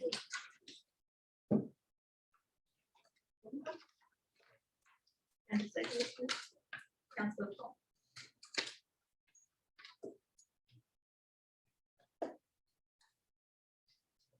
Through the Mayor, this report is to recommend to Council that a corporate markets loan with National Australia Bank be obtained in order to ensure that there is sufficient cash held to meet the total amount of Council's external cash restrictions in compliance with the Local Government Act. This short-term bridging finance is necessary to alleviate Council's ongoing cash flow issues, which are the results of the delays in funding from government bodies for grant works and disaster recovery activities which are paid in arrears. So the background for this, for the new councillors, is that Council has been facing challenges in the treasury management of cash flow due to the majority of our larger scope works being funded in arrears by the various state and federal government agencies. This issue has previously been highlighted to Council on a number of previous occasions throughout last year. And there was a significant audit issue for the 2020-2021 financial statements, where the delayed timing of the cash that we were owed versus the expenditure resulted in Council reporting a negative unrestricted cash figure of 1.2 million, meaning that on that date, Council did not hold enough cash and investments to fully fund the external restrictions that we had. And this resulted in a disclosure in our statements. So again, this highlighted the problem of councils of our size where a lot of our works are funded after we've completed the projects. And this has been highlighted by council representatives with motions at last year's LG New South Wales conference. While this is an ongoing issue, council staff acknowledge that there needs to be improvements made to try and manage this issue. And given this is an ongoing risk with the amount of capital projects and disaster works that are still ongoing, and the council has reported deficits for the last several years, which meant that we don't have a reserve of cash to make up this gap. As such, it's recommended that council obtain short-term bridging finance, which can be accessed for those periods of time during which council is not expected to hold sufficient cash to meet our obligations. This type of financing would act as a cash reserve facility, which could be drawn upon when required until enough of the funding owed to council is received, and then when there is no longer a risk of a negative cash balance, we can return the loan funds to the finance institution. Of course, the establishment of this facility is going to be an additional cost. However, given the requirements for council to comply with the Local Government Act, and given the current funding arrangements and our operational deficits posing a risk to our financial sustainability, this is currently the best option. As a result, a quote has been obtained from council's normal banking provider, the National Australia Bank, for a corporate markets loan with a drawdown facility limit of $5 million for a period of 90 days. By using our normal banking provider, it allows council to have self-service access to the loan funds when we need them.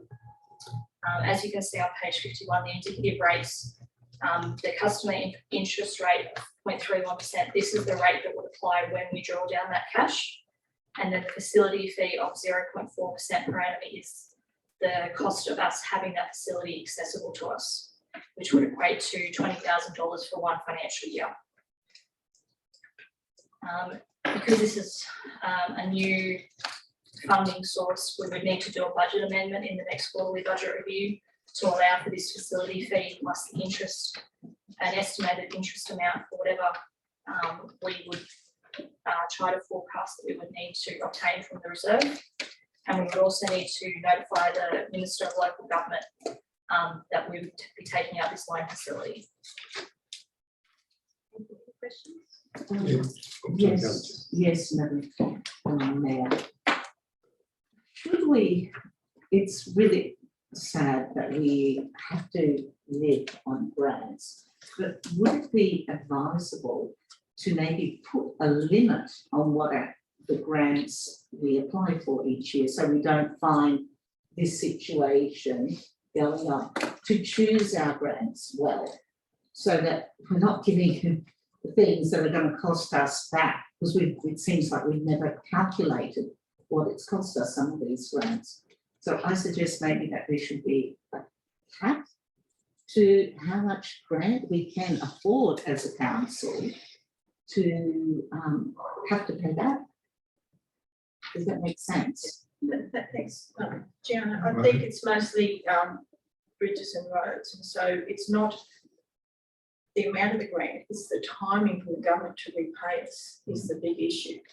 And in where we got into trouble a few months ago, council had the money to pay the bills, which they did, but we took it from as a part of our funding, our restricted cash, that the government said, well, we're not supposed to pay a bill with that, even though we had it. So if you look on page 50, you'll see the comment in October where it said, if we're managing our funds holistically, why should we have to borrow when we have the funding, because of the requirement that you can't move money from here to here to here to pay.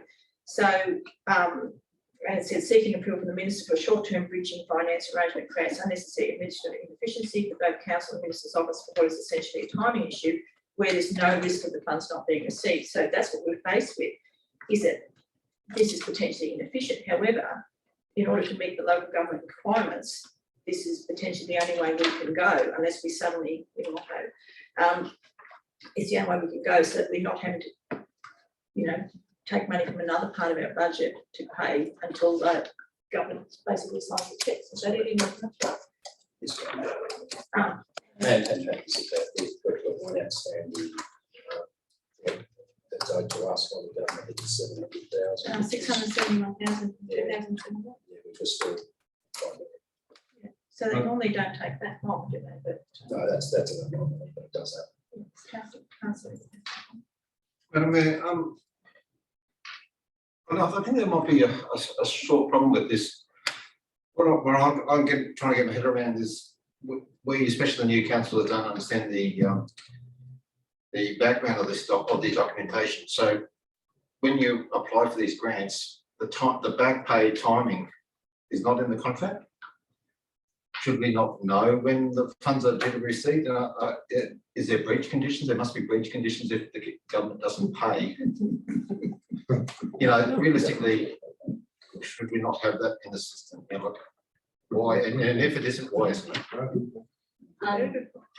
Sorry, council staff meet the timing requirements on our side for reporting, but then there's not really the state and federal funding bodies don't necessarily comply on their end with the timing. So they could take several months before they then reimburse us the cash that we've spent. If they go up. And if they go over their time, there's no penalties for them. There's not really anything we can do about it, except we keep, following up and requesting updates and reasons why, but usually it's just a matter of they tell us we just have to wait. Send them an interest bill, but business. The next line is, and you would have heard, yes, also referred to local government conference last year. Peters did, Councillor Peters took that to Congress and it went through, I think, unanimously, because all councils are having this same issue. But as you say, there should be some accountability by the state or federal governments that when they say, yes, we're going to pay for this, and then, but meantime, council pays for it and then has to be reimbursed to recoup those costs. And that's where the issue is. And there needs to be a better way. And if we could, we can see a better way of doing it. But Councillor Peter, I think will give us some more. Yeah, thank you, Madam Mayor. Just for my, I've got a couple of things to just to ask you, Madam Mayor. Is that right? And to finish with maybe an add-on to the officer's recommendation, and it's supporting their finance department. Jess, thank you very much for the report. It's a very good report, and I always say to you that it's something I can read. Break it down, I'll ring it, but I always follow it clearly, and I commend you in your finance department, because it hasn't been easy the last little while, because you have had some tough decisions to make.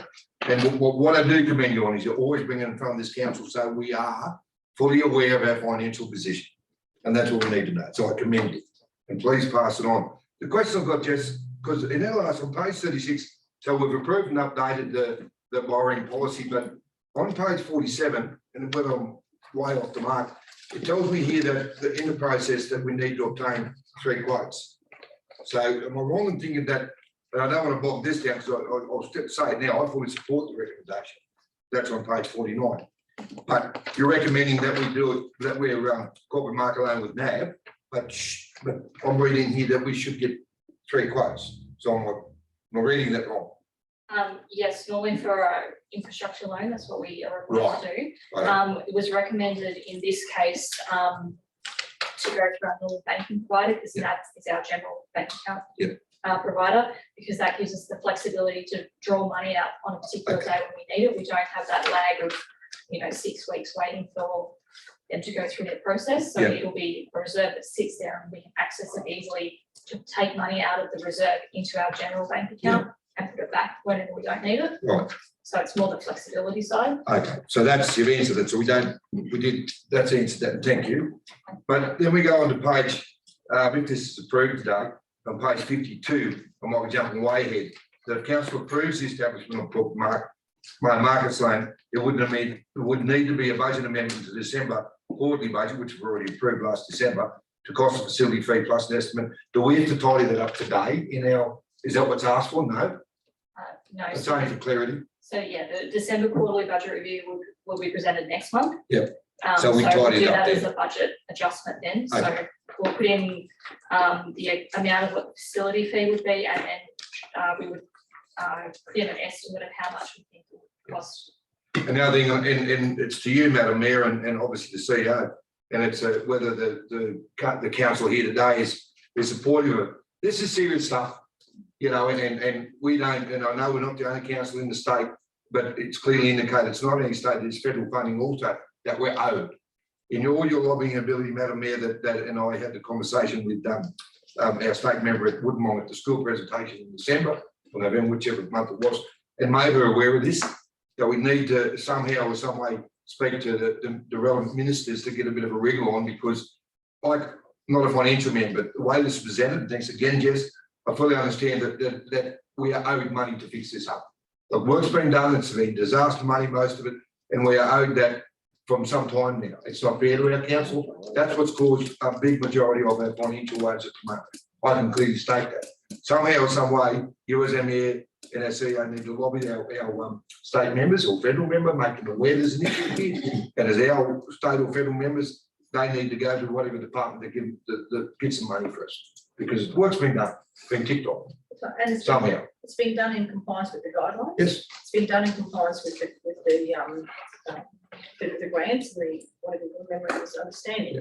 And therefore it's totally unfair that our ratepayers are carrying the can when Treasury, or by the federal state government, have approved these works. So what is the hold up? And what it does, Madam Mayor, and it's a personal view, it fosters, because our financial department put a lot of work into providing this report to us as a council, as information. So us as a council, we need to be supportive of our financial department, because Jess goes back to her, all her team, and say, how'd the meeting go? Oh, great, and they don't think anything of it. Of course we do.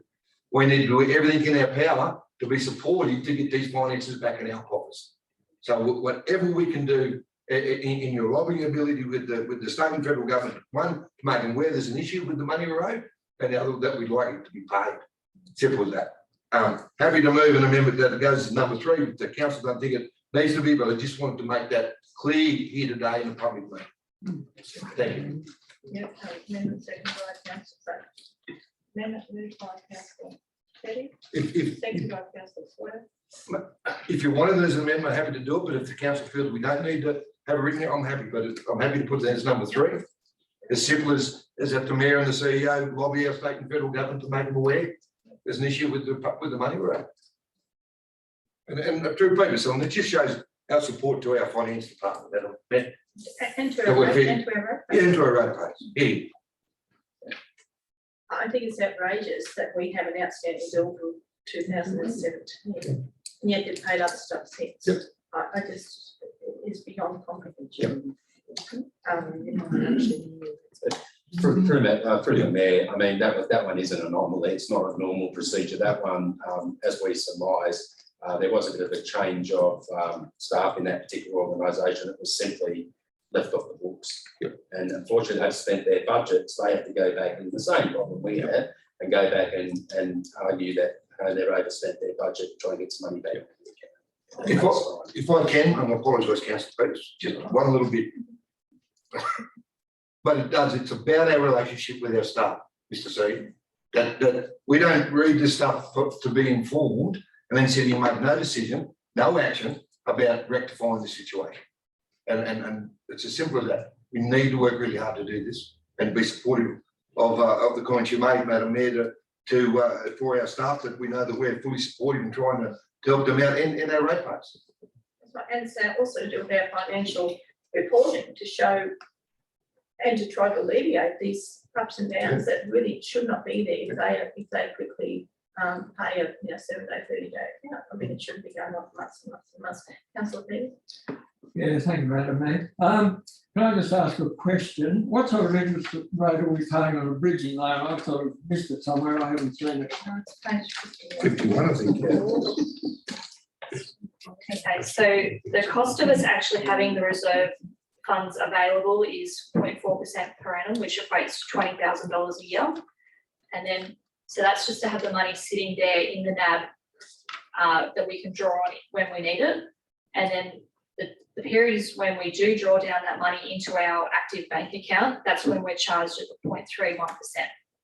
So just for the period that we're obtaining the cash before we return it. Thank you. And further to Councillor Peters' question, thank you, Jess. You've spoken, we've got some significant projects happening that this would be applicable for. Perhaps could we have that for council's information? What sort of projects? Is the water treatment plant one of them? Yeah, the water plant is potentially one because it's got milestone payments. So out of the almost $10 million worth of grant projects, the milestones is between $1 and $2 million a part. So you might have to spend $2 million before they'll fund you that $2 million, and then you keep going through the life of the project. So at any point in time, we could be holding $2 million worth of expenditure that we've spent without getting the funds in. And so with regard to that, issue to come up with the final review, worked out, you know, so the upper level what we need. So it's not like we only ever need 2 million, in which case we pay the facility fee. So that's taking into account that we've, for the last couple of years, we've been carrying probably between $2 to $3 million in disaster funds at a time, because we've gone from fires to floods to another round of flooding. So just as we get paid the previous round of disaster funding, then there's a new disaster. So we've kind of had a rolling backlog of funds there that we've been waiting for as well. Any further questions? In that case, I'll put the motion. All in favour? Oh, with the amendment, sorry, my apologies. The amendment is that the Mayor and Chief Executive, part 3, continue to lobby the state and federal government regarding the late payment of disaster grant funding. I'd like to add the words as a matter of urgency up to the federal government. Yeah, so they could go up to federal government as a matter of urgency. Insert that between government and regarding. Oh, legal purposes.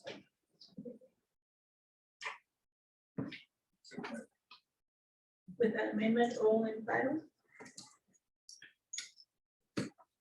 Motion, all in favour? Carried. And I think it's now time, or otherwise. What's it done? Item RES 122, which is the resolution registered in November, December. And I'll make a mover and seconder, please. The Tom Stevens, seconder. Councillor Tim.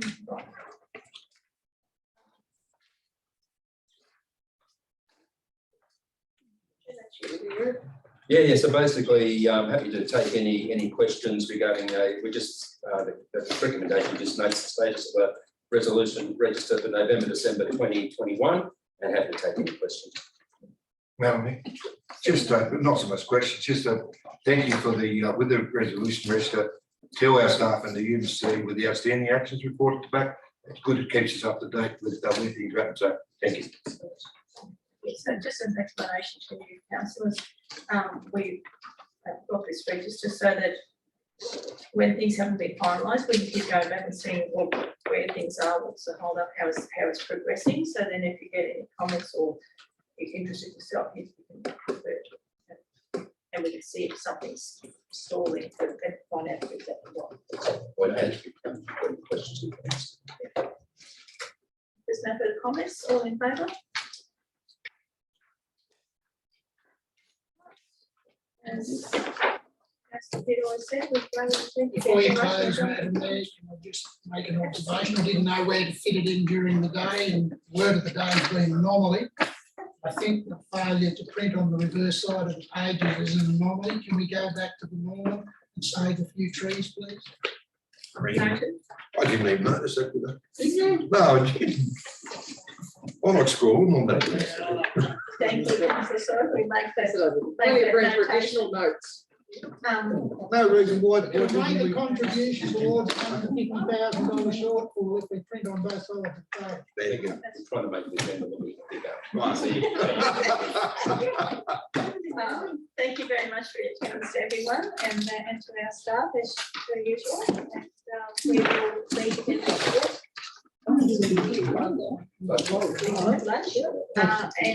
And tomorrow we meet for. This is a strange day. That's a via email, isn't it? We have only received. Yeah, it ain't gonna be done.